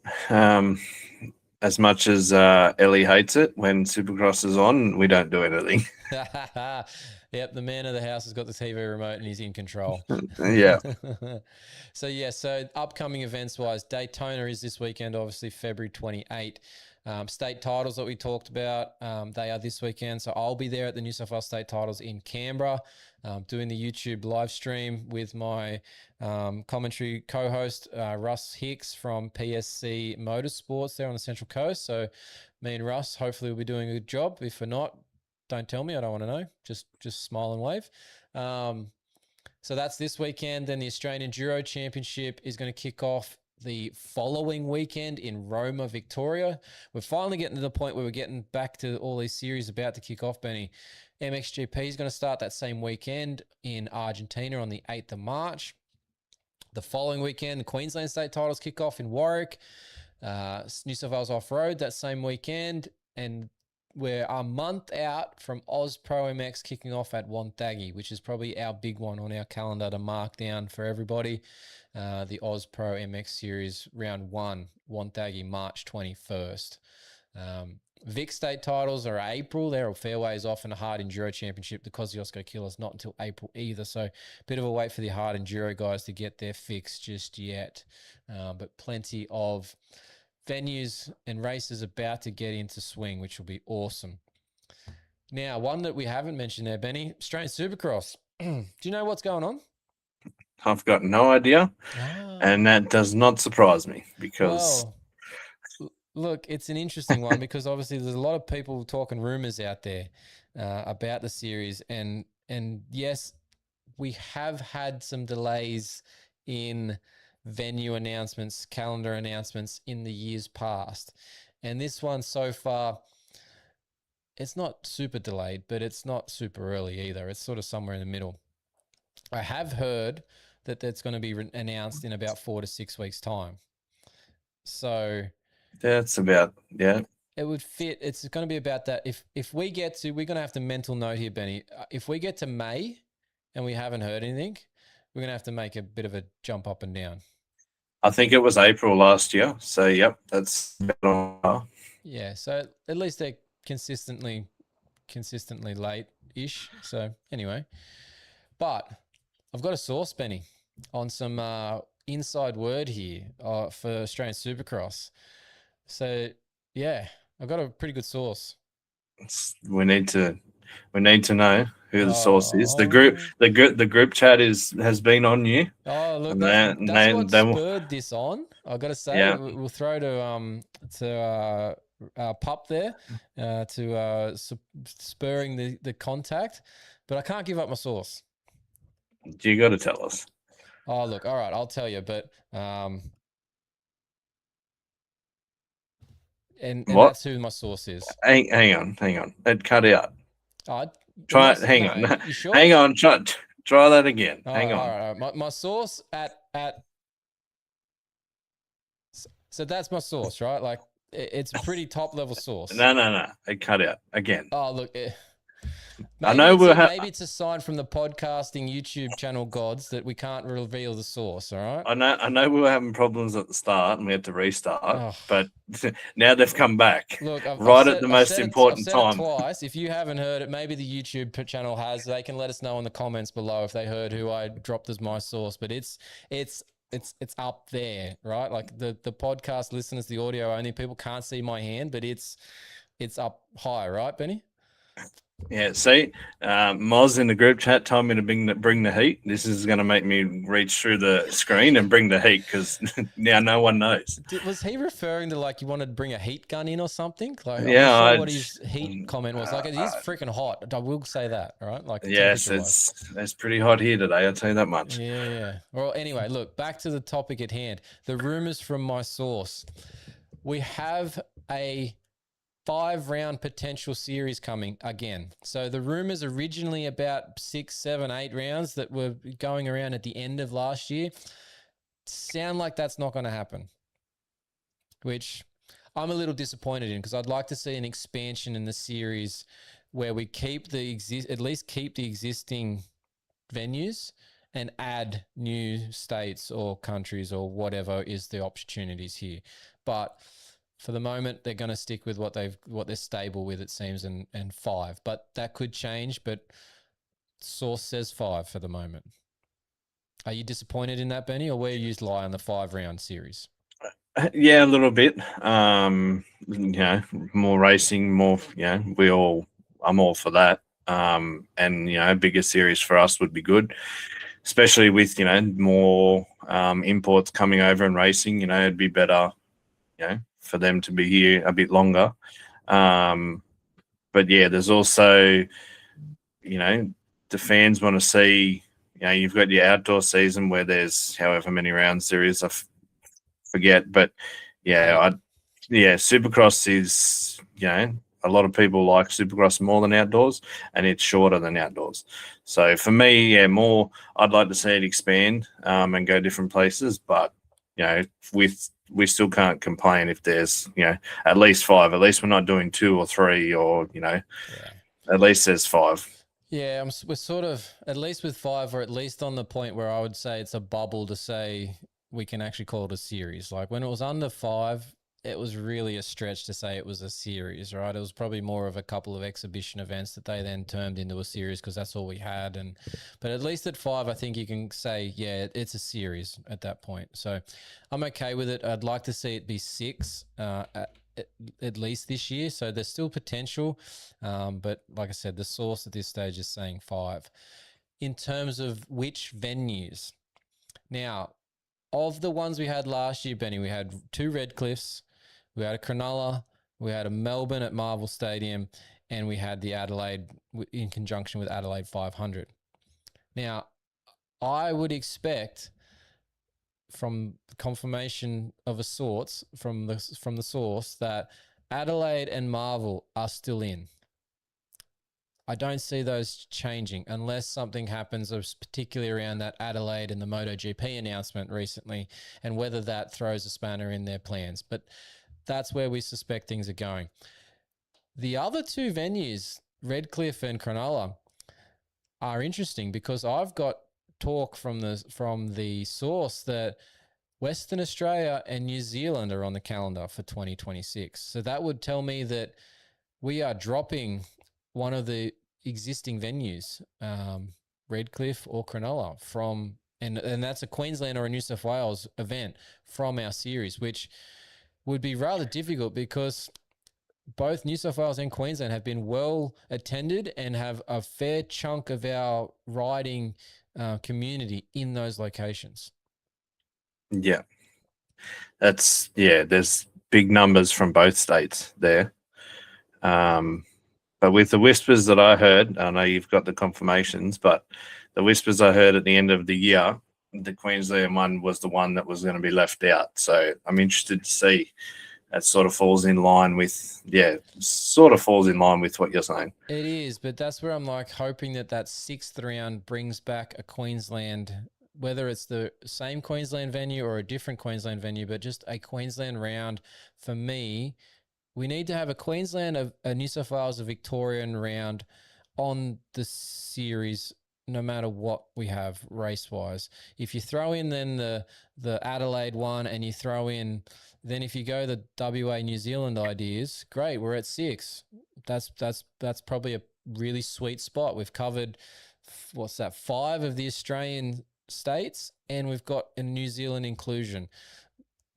But if we don't have Queensland or we don't have New South Wales, and if what you're saying there is true that the Queensland one is the one that gets dropped, that's a hard oomph for a lot of people. Yeah. And, I think with, New Zealand don't really get much over there. It's not much that goes on. But it's how many riders go? Like, you got your professional teams, they'll go, but privateers and stuff like that, like who actually goes? Well, we've got people in the group chat that are, privateer-ish level, moving their way forward in that as well, but they will have some issues getting to a WA and a New Zealand. I think the New Zealand and the WA rounds would be well attended from a fan point of view, but they might be poorly attended from a rider point of view because our privateers are going to find it difficult to get the funds to go if they're East Coast based, all the way across the country and back, and depending on when they put that in as well, in terms of do they got to do it leave from one race to go to that one, or go from that one to the next race. And then if you throw in the international aspect for the New Zealand, for a privateer, that's hard. Like, they're going to have to organise some sort of international customs clearance for race bikes as a group to let this happen, not just for teams who can afford it and stuff, but the series would have to, I would hope, have to organise something along those lines to assist the privateers to go, which I don't think any of that stuff is organised yet. Like, obviously, if they haven't announced the calendar and the venues, they haven't confirmed the calendar and the venues, so then they haven't got to the next step of confirming how we get logistics, how we getting there and back, and getting our people there and back, and all that sort of stuff. So I think the moral of this story so far is the series is potentially expanding, but not expanding into different venues, but also becoming maybe slightly more difficult, but is still very much up in the air. Yeah, and looking at Marvel as well, there was sort of talk from Jet and Hunter last year that they most likely weren't going to come back this year. Yep.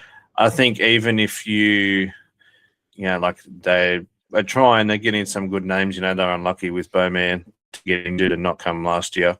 Same with Davies. And Davies, but I still, even with someone like that, do they still, without the brothers, get a big pool, a big enough crowd pool to have Marvel? Like, there was less people there last year than the year before, and that was the second year that Jet and Hunter were there. But yeah, I don't know. That'd be interesting to see. Well, when I was talking about this last night after getting some of this source information, that, wife Jen, she's like, I don't know why they're going to bother trying to put Marvel on, because without those two draw cards, she didn't think it'd be worth it. And kind of partly agree, but I'm on the other boat where you just need to spend the money that you would have spent on Jet and Hunter and their crew. You have to divvy that up over as many riders as you possibly can from the US to basically go, hey, we don't have Jet and Hunter, but we have 5 or 6 or 7 or 8 guys across 250 and 450 that you've never seen in our country before. This is your chance, Yeah. And then, there'd be a lot of people that haven't seen Hayden before, even though, he might have to be one for AusX this time, not World Supercross. He might have to be an AusX sort of signing this time around. Like, he's been here before. So does that, if they do get him, does that then, there would have been a lot of people that didn't see him at the Gold Coast, but does that again draw, not as many numbers because it's not that first time, it's not the initial, time he's here? Like, stuff like that, it'll be interesting. Yeah, no, it's there's a lot to fall into place yet. Like, a lot of this is still like, it's been confirmed that that's what they're trying to do, but in terms of actually it's booked on a calendar, not done yet. So look, it's a fair way off, but in reality it's not that far off. It'll be here before that we know it, but we want this series to be as strong as possible because it's our Supercross championship, right? Like, it's what we want it to be there. We want it to be surviving and well attended, and plenty of teams and privateers all being able to get in and be a part of it. And even for me, I was joking about, when I asked the question, are we WA, are we NZ? Do I need to work out an actual budget to be able to attend as a media guy? Like, even for us to get to those things, all of a sudden I can't drive. I could drive to Queensland and Victoria in a day sort of thing and only miss one day of work to be able to attend, press day and do it. I'm a flight. So I'm, $300-400 in flight now. Don't have a car. So I've got to have a car hire, and my expenses go up as well just to be able to cover it, which I would love to go to both of those because I've never been to New Zealand and WA at all. So that'd be cool. I'd love to. Yeah. It's just physically there's now a financial burden for me as well as like the team, the rider, everyone has got to be there. So yeah, it's a different scenario, but let's see what they confirm here, hopefully. mid-April. But that's where we're at so far. So who was the source? Just tell us again. Oh yeah, my source was, and yeah, so that's our source, you know. Yeah, it still didn't work. That's right. You're You're gonna have to up instead of going to Canberra this weekend. You need to go and buy some good quality microphone and more tech, because something's wrong there, mate. It's got to be like the YouTube gods, all right? Like I said it as clear as I could possibly say it. I don't know what's going on, but I've got quality stuff. This is going to be. I don't have any affiliation. I paid full price for this stuff. This road stuff. It's Australian product, mate. Maybe they should come on board, but it's quality stuff. It's got nothing to do with the Rode mic. I'm telling you that. Might be user error, but it's possible. It's not the equipment, right? It's possible. All right. Well, let's. That's pretty much it. We're going to do our outro of the show here. We're going to say goodbye to the contractor and get him off the line, but then we're going to play our pre-recorded interview. So fingers crossed this goes off without a hitch. It should. But so basically, thank you for guys and girls for listening or watching. If you're not watching, you should be on our YouTube channel. Subscribe to it. If you're not listening, you should be on the podcast player following our feed, so you can do it on either or. But mostly, actually, we've hit the point we can get our first monetization level, Benny, in the YouTube channel. So hopefully it's all still being approved, but we've hit that point finally. So we really want everybody going over to that YouTube channel and subscribing. That's making a difference. We'll hopefully start making a bit of a difference for us. So maybe we can pay, if enough people watch our, amateur hour show here, that we can pay for things like a trip to New Zealand or WA if it ends up on the calendar, right? But yeah, look, the other part, you can buy a t-shirt. $25 is a pretty cheap t-shirt these days, but it supports Always Moto. info@alwaysmoto.com. Check out our written articles over on fullnoise.com.au. Full Noise is obviously supporting us and having our content over there. They've been putting up our Stark videos. They'll be putting up our Yamaha videos, so check out fullnoise.com.au. Thanks to our partners, obviously Yamaha Motor Australia, technicmotorsport.com, duramoose.com.au, Pivot Pegs, Competitive Edge Performance, Tech 167, 3D Printing. Thanks to the wife and kids for letting me get this done. Thanks to Benny. Thanks to Jyle Campbell for coming on. Thanks to Scott Meshey, who you're about to see. And Benny, thanks to the source. Thanks to the source, who was still apparently is nameless, but I said it 3 times, mate. I don't know what you didn't hear. Maybe the YouTube. I haven't checked the YouTube comments, but my YouTube is switched off here. But maybe there's a YouTube comment about who's the source. Oh, look, your internet's fist, mate. Missing out on the source. Yep. Thanks, Chris. Maybe it is the internet. I don't know. Hopefully it's come through in the podcast. Well, maybe. Look, maybe you'll have to go and subscribe and to the podcast feed, and it'll be slipped in there perfectly. I don't know. We'll see. Anyway, all right, Benny, drop off the line for me. Thanks for tonight, mate. We'll close this one off and we'll get to our video here. So let me just go to host only. All right. See you later. Thanks, Benny. So we will get to this will be a Scott Meshey interview. When it ends, that will be the end of our show. So thank you guys and girls out there for watching and listening. But let me get this video up and we will hit the play option. And here's Scott Meshey. All right, let's get to it. It's our interview time on the show. Now, this is a pre-recorded one. We've obviously got our live show running. We're going to drop this in as we go. You can see him on the screen here. He is riding for the McGinley Privateer Support Program. It's the number 411. Scott Meshey. Scott, how we doing, mate? Doing all right, man. Doing all right. Staying in one piece. So that's a big thing. I know there's a lot of injuries going on in Supercross. So, hey, that's always a positive. Mate, that's got to be like one of the quietest skills that you can own in Supercross is to not get injured, but it's also probably one of the most difficult things to not do, as is evident from the season so far, because the list is pretty large at the moment. But you're doing a good job on that side of things so far through, 7 rounds now?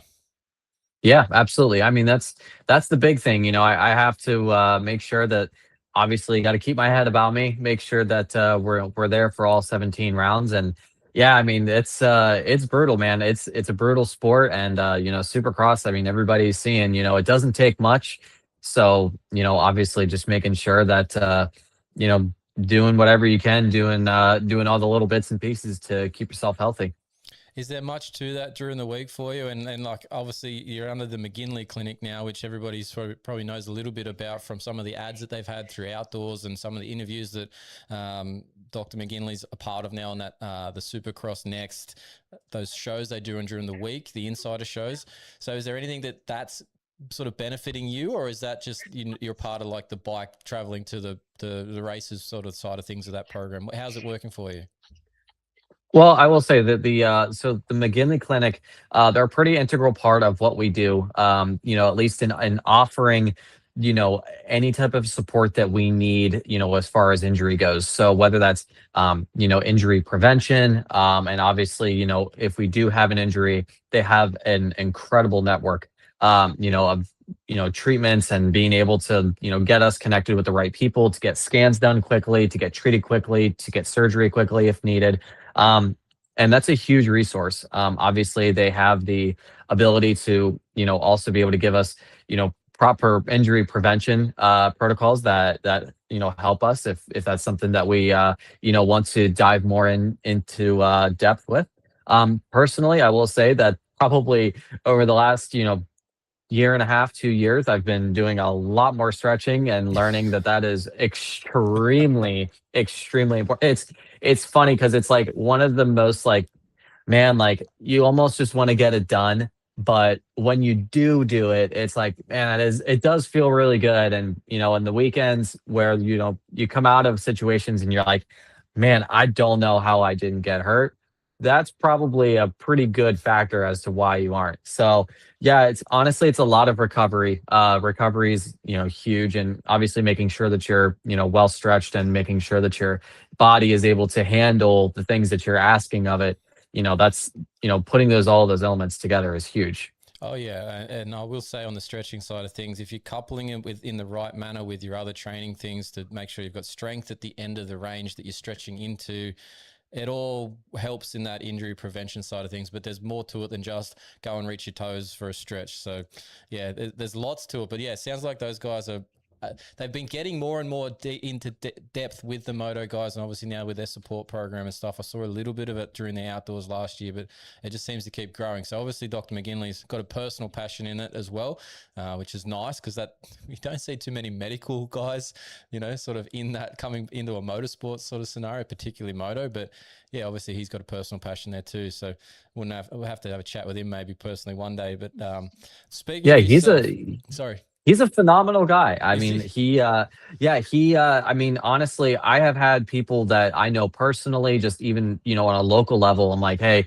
I will text him directly and say, hey, I have a vet buddy. This is an actual, example. I have a vet buddy that, tore his knee. Like, can you, talk to him and see what kind of stuff would be, helpful. And, he's like, yeah, give him my personal cell phone number, and awesome. chat with him. Like, that's huge. Like, and even guys that, are at the facility that I ride at, amateur guys, he's open to being able to help, any rider however he can. I know that he has a history of riding, and his son rides as well. So it's, the love for the sport is there. Yeah, definitely. Well, you don't get into our sport without having that. So yeah, he's obviously done it in the past, and if his son's riding, yeah, he's well and truly in the depths of it now. So yeah. Now let's chat about your season so far, and I feel like this has sort of come off the back of a decision you made maybe partway through last year. So far through the 7 rounds, you're qualifying reasonably well. You're always in that sort of 30 range. Your LCQs, you've been right there in terms of that 4th and position for qualifying, just not quite getting the job done. Was it A2 or A1 that were the one where you're probably the closest but had the crash at the end? Yeah, that was Anaheim too. It was Anaheim too. So I felt like you were probably going to get a 5th, if not a 4th there and qualify in, but that one little issue there with a crash, I think it was last lap or close enough too. So your season is going the right direction. I think it's only a matter of time before we actually get a couple of these qualified into. But what I mentioned there about last year, you didn't do outdoors, and I think you just stayed in that Supercross riding pattern, maybe more so than you would have in previous years. I feel that's done a big benefit. What made you do that? Was it probably a bit financially driven? Because obviously outdoors is expensive, but was there a a particular mindset that you went, I want to be better in Supercross, so I think that's where my skills lie. I'm going to just focus on it, or what led to this point that you got here? There was actually kind of it's kind of multi-leveled, Yeah, okay. I would Yep. say. So, financially is definitely one. Obviously, I going and doing all of the outdoor rounds is super expensive. But I had also last year during Supercross, I was using the same bikes for practice and race that I had the year before. Okay. So by the time that I was finished with Supercross, my practice bike had close to 90 hours on it, and my race bike had, man, I want to say that it had 50 or so on it. And I was like, man, just and to the average person, that may not seem like that much. It's certainly a good amount, but it's as a professional racer, I mean, that's me putting all of those hours on it. That's a lot of Supercross hours. That's 2 full seasons of Supercross, Yeah. and then racing some outdoors. That's a lot of time. And so for me, I was like, man, like, to be able to, with one weekend off, turn around, trying to sell bikes and get new ones, it's just not something that was, going to be able to happen. It was just not really on the table. And then of course, the race expenses on top of it. So there was a huge kind of financial component that went into that, as well as just a timing thing. And to be honest, I really did just kind of want to stick to the vein of, man, like I just really want to, focus on Supercross. I took a little bit of a break after the Supercross series because I've never done the full series before. Last year was the first time I did the whole season, Yep. start to finish, and it was a lot. Especially with the new schedule where we only get one weekend off in the middle. It was a lot. And then, after that, I was like, I just want to try to focus, further ahead, get an early start on Supercross prep, get bikes in place, try to get support in place, and just kind of be a little bit smarter with that instead of kind of, in previous years, I've probably gone through it a little haphazardly and just tried to tie things together. And I mean, any professional racer that's a privateer will tell you that they've definitely done that. And Yeah. honestly, I was kind of wanting to be a little bit of a little smarter about it and take a little bit of a different approach. And I will say, I think that I mean, I did do some outdoor riding, once I got on the Husqvarna, but I thought that it would just be good to focus primarily on Supercross. I mean, that's where the support is. That's where the best chance for TV coverage is, and that's something that I will say as I've gotten better and better. I have found myself really enjoying Supercross. It's something that I I used to like it. Now I love it. Especially, dude, when you can really like confidently hit big rhythms and confidently, hit whoops and stuff like that, it's a game changer. It goes from being scary to, feeling like you're the freaking man. So it's bet, it's yeah. yeah, there was a lot to it that kind of ushered in that little bit of a change. But I'm definitely really happy, um, you know, being able to focus on Supercross now. Obviously, if the series points are there and the outlook for SMX and support kind of all lines up, then that kind of changes the conversation a little bit. But obviously, if the stars aren't really aligned for it, you have to be honest with yourself about that kind of thing. Yeah, no, look, all of that makes complete sense. But I feel like whatever you did there in that decision, it's showing now because, like, as much as you did the whole season last year, and one that might be part of it, I just feel like you're more prominent in some of these pitches, in terms of seeing you in the LCQs. You are closer to the front most of the time. So I feel like there's something that's either it's just you just doing a better pattern path. It's more stable, not like you said, not maybe trying to pull strings to make something happen for a weekend. So maybe it's all a bit more calmer in the mind. It's just working better, it seems, at least from the outside when I'm seeing where you're at on the track and stuff. So it's obviously working, mate. Yeah, I mean, I think that there's a lot to be said that kind of contributes to that. I mean, obviously, when you're trying to race outdoors, I mean, right now, you would already be trying to get bikes figured out for outdoors and trying to get everything kind of starting to line up, because if you wait much longer, it's going to be here and then you're not going to be prepared at all. Um, so then you're not trying to figure out, man, like getting outdoor suspension set up and, trying to line up a bike or, anything like that. Even if you're kind of just doing it a little bit, I would say almost bare bones, where, you're taking your supercross race bike, making it your outdoor practice bike, get a new, outdoor race bike. It's just a lot. There's a lot to that.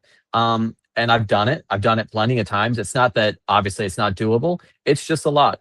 Being able to focus on one thing is, super beneficial. And obviously, having things well thought out, well planned is good. Obviously, really solid home life, really peaceful home life obviously helps that a lot.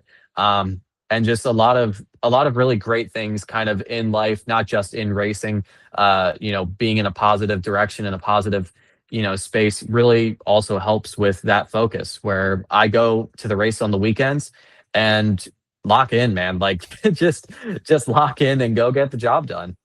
Yeah, nice.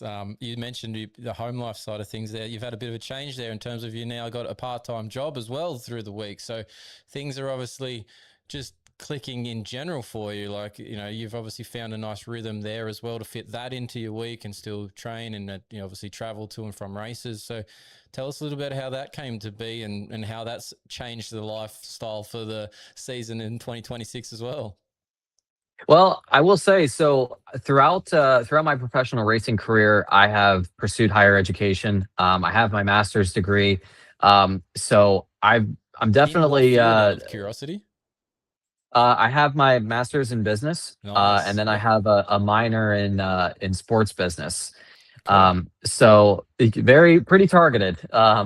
So it's that's something that I've done throughout my professional career, and I've held a few different jobs. Before this one, I was doing some project management and some uh, acting as a permit agent for a lighting and sign company. Yeah. And that was I was doing that full time, but thankfully I was able to do it remotely, so that was a bit different. But now, yeah, now I would technically, I think my job title is a marketing specialist, but honestly, I'm gonna kind of hash that. I'm just gonna say Moto marketing master because I think it sounds better. You can be just Um, triple M rather than M&M. You can be triple M. Exactly, exactly. Yeah, so I do that for Twin Air now, which has been a really awesome. It's a really awesome transition. I mean, obviously, the reason I did my master's in the first place was I wanted to have a kind of a leg up on entering into the industry. Obviously, my focus has always been to work in the industry. It's an industry I love. It's an industry I know like the back of my hand. And obviously, literally any product that has to do with the sport, I can speak to it pretty clearly. And have experience with it. So, it's something that I want to be a part of. Obviously, it's once it's in your system, it's impossible to get it out. That's just honesty. So it was a really cool opportunity that kind of just worked out. It just happened to work out. Everything kind of came together, and they actually reached out to me because they were That's they nice. were moving. Yeah, they were moving down here to Jacksonville, where I live, and so it all just kind of worked out really nicely, and got connected, and was able to get myself a really solid spot. Um, and yeah, it's been really great so far. Spending, I'm now at this point, I'm spending time in the office, also trying to do work while I'm traveling, remotely as well, which is great. They've been super awesome about working together with me while I'm racing Supercross. So that's super thankful for that. And yeah, just really, really awesome. It definitely offers a really unique perspective.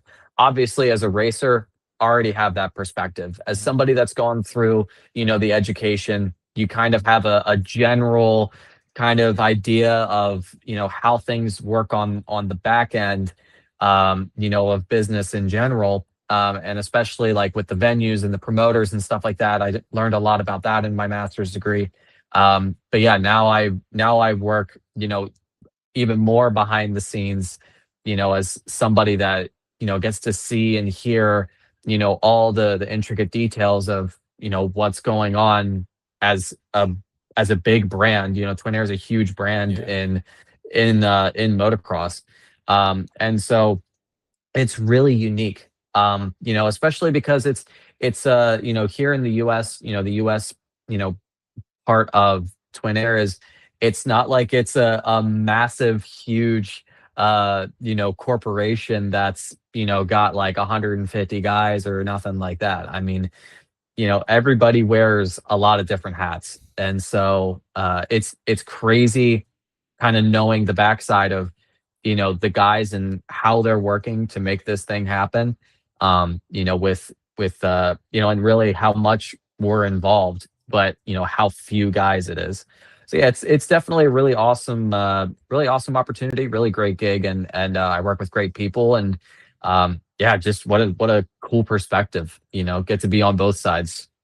Yeah, you're obviously going to learn a lot about it, but also it's probably going to help you in plenty of different aspects, not just from your career after life, but like after moto racing. But it's probably helping you open some other connections, because you're obviously, if you're marketing, you're probably talking to a whole bunch of other connections to other companies and stuff as well that you're potentially linking up here for racing and support yourself some way sort of along the line. So it's it's got to be a good opportunity. And I think there's value in, unless you're in one of those, factory teams sort of thing, I think there's value in having some sort of other job to take your mind off the day-to-day racing aspect of it, and maybe your lack of a result at times, just to keep things in a perspective of what real life is too. So look, I think it's an awesome thing that you're doing it.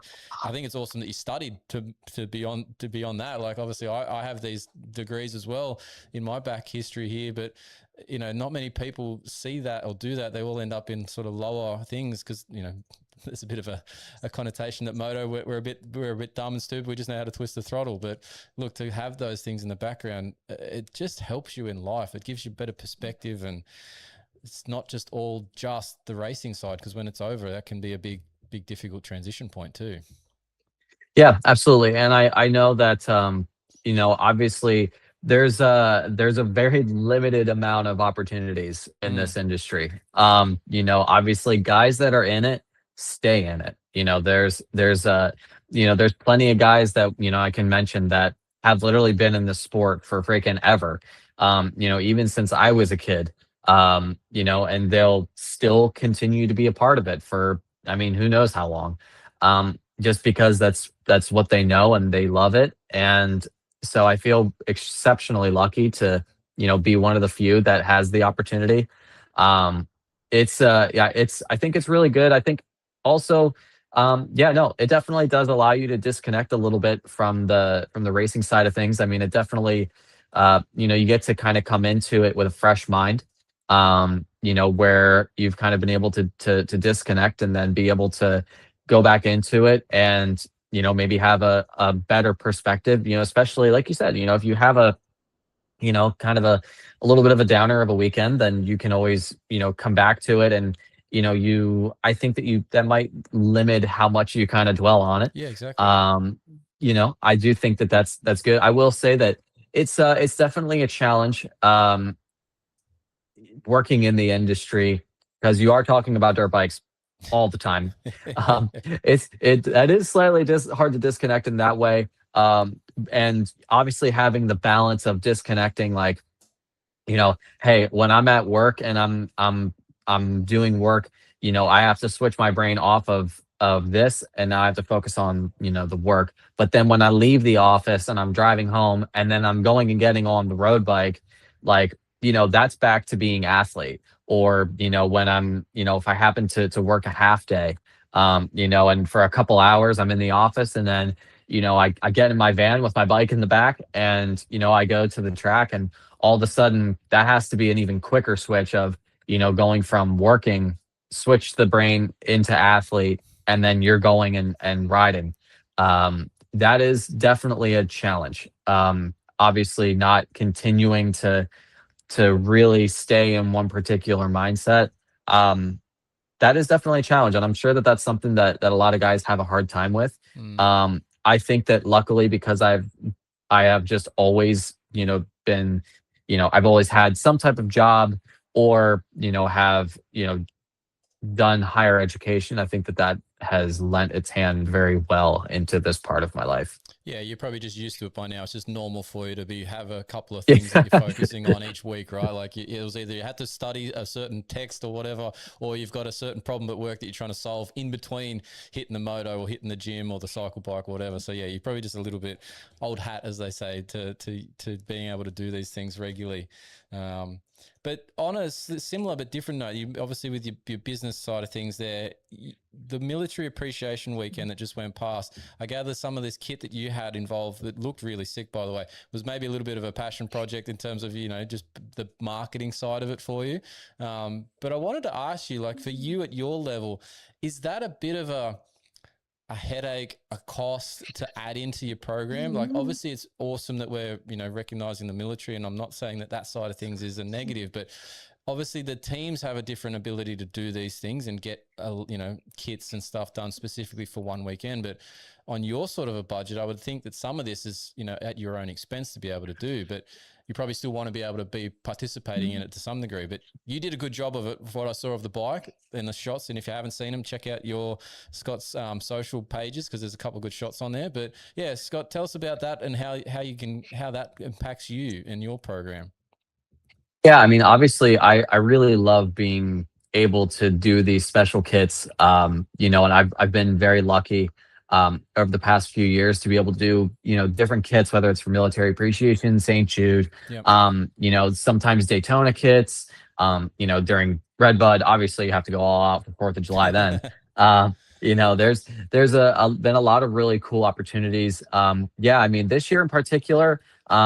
Very luckily, I was able to kind of get info ahead of time about when military appreciation was going to be happening. Nice. And the guys at Shot Race Gear were like, "Hey, we want to do a custom gear kit for military appreciation." And yeah, that was super cool. And that came together really well.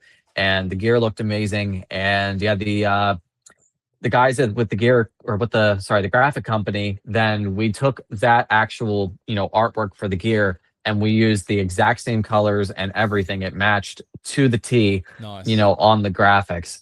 What Cherubies is a sponsor of the McGinley Privateer Support Program. They had supplied me with plastics, and so was able to do a whole thing. Everything really matched to what it was supposed to look like. It did come together really nicely.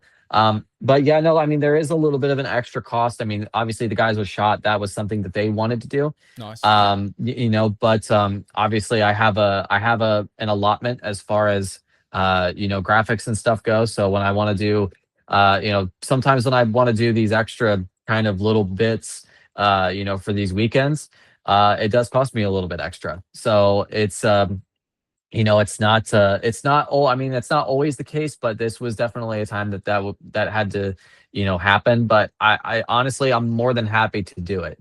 Because I love being a part of that kind of stuff. Yeah. Obviously it's really important. It's an important part of what we do. Obviously I feel like that's important to do regardless. Every weekend, if there's no fans, there's none of us, out there, on the track. So, I feel like, fan focus is huge. And honestly, I love interacting with fans every single weekend. But being able to kind of take it into a more kind of focus of, military appreciation. We have the veteran MX guys, literally right beside us at the McGinley Privateer Support Program setup. So, we're there interacting with veterans every single weekend, chatting with those guys, talking about their experiences. I have family and friends that have been in the military, and there's, obviously men and women every day that are sacrificing everything to be able to have our freedoms, and that's a huge deal. So I feel like that's, more than anything, that's, regardless of the extra cost, you have to do that. Not just as an obligation, but just as a way to really truly help show appreciation. Yeah. Um, Do you try and get any of like I don't know if Shot does it, like I gather because they're doing these as sort of a one-off run, but do they do anything where they might sell those as a limited edition kit as such? And same for the graphics company. Like once they've obviously put that effort into it, do they put that up and let people buy? Obviously not with your number on it, but they could change it, to whatever number they wanted on the number panel, but have the background of the kit available. Do they do that for sale to try and then maybe offset the cost that you have? Like I feel like that's an easy way to sort of offset what you would have to put into it whilst they're still getting something out of creating it as a not necessarily just a one-off then for them. For Shot, that's like just specifically they just made that one and done. Wow. Yeah, so okay. I have they made 3 jerseys for that. Yep. And 2 custom pairs of pants. After the weekend, I have 1 jersey and 2 pairs of pants. Yep. So that's kind of the thing. Yeah, we have done stuff in the past where we do these custom kits, for graphics and stuff like that, and then they're available for sale. I'm not sure what's going to happen with this kit for the military appreciation. I haven't really asked that question. But I will say that this weekend in Daytona, we'll be running a specific bike graphic kit that will be available to buy because yep. I mean, hey, I listen, I can't say it until it's shown. But we can tease, we can tease. we can tease it. It's already available on the site. It's the graphic kit is so good. The graphic kit's so good. I was like, hey, just make it this. So yeah, it's really exciting. And yeah, that's definitely stuff that we've done before. I'm not sure what's going to happen with this one with the military camo. That was definitely super sick. And really the it vet caught my eye. Yeah, the vet guys loved it. The Veteran right. MX guys loved it, and they were like, man, like, I would definitely be down to have that, be on my bike. So yeah, we'll see. I'd be surprised if it was something that didn't go up for sale, but we'll have to keep the people, in the know, so that way they can go and check it out. But I'm sorry to say, as far as the gear goes, that was private only, and the couple that were made are that's it. Hey, so that's still got to be pretty cool for you, but like that they literally made you a set of gear just for you, sort of thing. Like that's got to be really cool. So there is a positive absolutely. on that side, personally, do you know? No, dude, honestly, it is super cool. I mean, even like, when you're starting out as an amateur and then all of a sudden you like start getting like special like stickers, like I think that my first like specific stickers were from like Scott Goggles. It was like I was like one of their Moto Elite guys. Yep. And so I had like, special stickers with my name on it and stuff. And I thought that I was like the coolest like ever. And it's still to this day, to be able to have like, man, like custom gear made, like, not just like the jersey, but like the pants and everything have my name on them. Like, that's just super cool. And obviously, obviously it's not uncommon to see in the professional ranks, for like factory guys and stuff like that. But dude, regardless, like it's still so cool. It's really a perspective thing. Because if you would have told 60-year-old me that I was gonna have custom military gear, dude, like my head would have been exploding. Yeah, same. I've got an 11 and a 9-year-old, and any of those two at these times when they see some of that sort of stuff, they're like, "Oh, that's so cool!" And I'm like, "Could you imagine getting that yourself?" And they're like, "No," So yeah, I can see that at the moment because I've got those two in that range where they're interested in it and they see it, but like obviously now you sort of like you got to still keep that appreciation. You still got to keep that kid view at some point so that it does still make an impact in what you realize what you're doing. So yeah, it is cool that you've got that. Yeah, I think honestly, I feel like that is something that I carry a lot. In not just the gear side of things, but obviously in literally just what I do, where it's like, man, like I might not be getting into the main event every single weekend. And obviously that is what I'm pushing for. And I'm always going to push for that. Just being on TV alone is freaking sick. Yeah. Like, that's just honest. It's freaking sick. Let's just be clear. But like, to be able to battle, I mean, and there's a lot of different perspectives. Like literally battling with Colt Nichols, both in, the heat race and then, the LCQ, fighting him for some time. I'm like, dude, this guy has won a Supercross championship. Yep. So many of the guys that I'm racing against that realistically, when we're all in that kind of scenario, like, man, we're all fighting each other on the same track, and we're pretty close in all perspective. We're all pretty damn close in speed. That's a huge perspective. These are guys that have won championships that you grow up, dude, when Anderson won his 450 championship, as a guy that was on Husky that year, I was freaking losing it. Like, I thought that was the coolest. And then obviously, I mean, of course, I would definitely, expect him to beat me in a race scenario. I would hope so. Battling with him and even passing him back at Seattle in the LCQ, I was like, dude, that's crazy. As a fan and as a kid perspective, it's like, man, like, that is truly crazy to know that I'm actually doing that now. And I think that also kind of lends its hand into, at the races, fan interaction is super important to me. I really enjoy interacting with fans, and even if it's just taking 30 seconds to really talk to them and see how their day is going, who's their favorite rider, like, talk about the track and stuff like that. Like, I love that, dude. I love that part of what I do. Because obviously when I was a kid and I was going up to Tim Ferry, I like literally couldn't say anything. I couldn't speak. And when I went up, dude, I was just talking with Ashley, my fiance, about this. Like, back in first grade, second grade, when I had the Yamaha lunchbox with Chad Reed on the thing, The Smooth right? Industries ones, yeah. Yes. So, when I had the metal lunchbox, taking it to school, and nobody understood. And I thought that was like the coolest thing ever, and then fast forward how many years later, like, man, like, literally as a professional, I went up to Chad and I talked to him for, just I'd say about a minute and a half about, what he had to say on TV about the tracks. And I was like, dude, you are completely valid in what you have to say. And, he obviously genuinely nice guy, take the time and talk a little bit. But it's like, dude, like, it's just so amazing, like, where things go.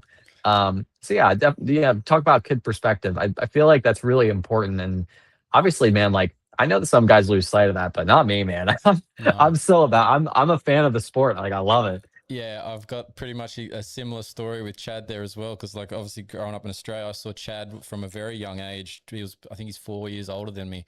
And end of last year, I got for our state area, they actually inducted him into the Hall of Fame for our state governing body. And I got That's asked amazing. to do the interview with him that was recorded, like what we're doing now, right? And when he Awesome. jumped on the call, he's got the backdrop and he's got all of the helmets just down one wall in a cabinet, like in the cabinetry, all stacked up like 4 or 5 high, as far as you can see, round behind him. And I'm like, hi, Chad. I was like, hold on, I'm talking to Chad, and he's got all the helmets that I've been staring at for years in magazines and stuff. And I had to say to him, like, look, I'm a bit nervous about this one because, you were my hero sort of thing at that point. Like, it is cool, but you got to keep that perspective. And I think if you're a true fan, as you obviously are, you will always have that perspective, no matter who it is that comes up at that point. Yeah, it'll wear off after you've done it 10 times for that one person, but each time you meet one of those new potential heroes of who you previously had, yeah, it'll still be there. So yeah, no, it's a great thing to have and keep hold of. Yeah, dude. What's funny is still to this day, like, dude, AP is like my dude. Like, he is such a, genuinely, I will say, like, if you had not been told this before, what you see on TV and him being a nice guy, like being a good dude, translates in person. Like, he is 100% exactly like that. And even a couple of years ago, guy that was mechanicking for me had a connection with him. It's a long story, but he was able to get me his jersey for my birthday, which happened to be at Detroit Supercross a couple of years ago. Yep. And he invited me into the KTM rig and gave me a jersey. And dude, dude, I thought I was gonna fall over. Yeah. That's crazy, dude. Oh, Like, that's awesome. But you know, AP's awesome dude too. amazing. Like I've had similar things with him. There's a photo that's just out of screen up there in the corner that I got of him at Southwick, and I went up and gave him a copy of it at Redbud, and he signed one for me to keep. And he's just standing there. Literally, he's getting changed after a session, and he's literally got to the point where he's in his undies, and we're just chatting, and his wife's there, and I'm like, I'm so nervous. Like, Kit, do you want this photo? And like, can you sign one for me? And but yeah, he's a cool dude. But those people make our sport, and those little opportunities that you get with them for a couple of minutes to be invited into the truck, like yourself as a racer, like you should be comfortable in that, but you're still like giddy sort of thing. Yeah. Like our sport is cool in that sense. So yeah. Well, man, I think we've told enough little fun stories there at the end for this one. But Daytona this weekend, mate. How do we like it? Are we going to tick off this main event at this weekend, or is it the next weekend? It's got to be soon, right? No, dude, I'm telling you, home race, Daytona, like, dude, there's one main event that I want to make more than any. Yeah. It is this one. It is Daytona, man. Like, I'm ready to full send for this one. Obviously, listen, for so many reasons. Obviously, I've been so close so many times. I've gone down. I've also, just made some dumb mistakes, and or I've just been just right there, and just not enough to seal the deal, and I'm kind of tired of it. So I'm definitely ready to go and close the deal. And honestly, what better place to do it than at Daytona? And that would be my first ever Daytona main. So that would be, dude, I would be sky high. Freaking, that would be unbelievably cool. So I'm definitely pushing for it. We'll see with the weather. It's looking a little dicey, but you know what, dude, it's Florida. So realistically, happen, right? Literally raining alligators in the front yard, sunshine in the backyard. Genuinely, who knows? So just have to take it as it comes, and obviously just stay positive and stay focused on what the goal is. And I think that's exactly what I've been doing, and that's what I'm going to continue to do. And obviously it's been very close, and I've had a lot of success. Even though I haven't made the main event, I would still say I've came away successful in those ways, better than I have in previous years. And so we're just going to keep on climbing the ladder, and keep on punching through the ceilings, and try to get through to that main event. I definitely feel extremely confident. I feel extremely confident on some home soil too. Yeah, that hopefully sleeping in your own bed the night before and stuff too might help as well, because you're probably the closest you're ever going to be to an event, right? There is nothing better, dude. There is absolutely nothing better than that. Well, look, mate, good luck this weekend. Appreciate your time here on the AlwaysMoto show. Hopefully that main event can be this weekend, because then I'll be probably filling your texts up with the fist pumps and stuff. But whenever it is, mate, I'm sure it'll be well earned. And yeah, good luck for the rest of the season. I appreciate it very much. Yeah, man. Thank you. Always for having me. It's definitely a privilege and an honor. No, all good. Anytime, mate. We'll talk to you soon. Alrighty.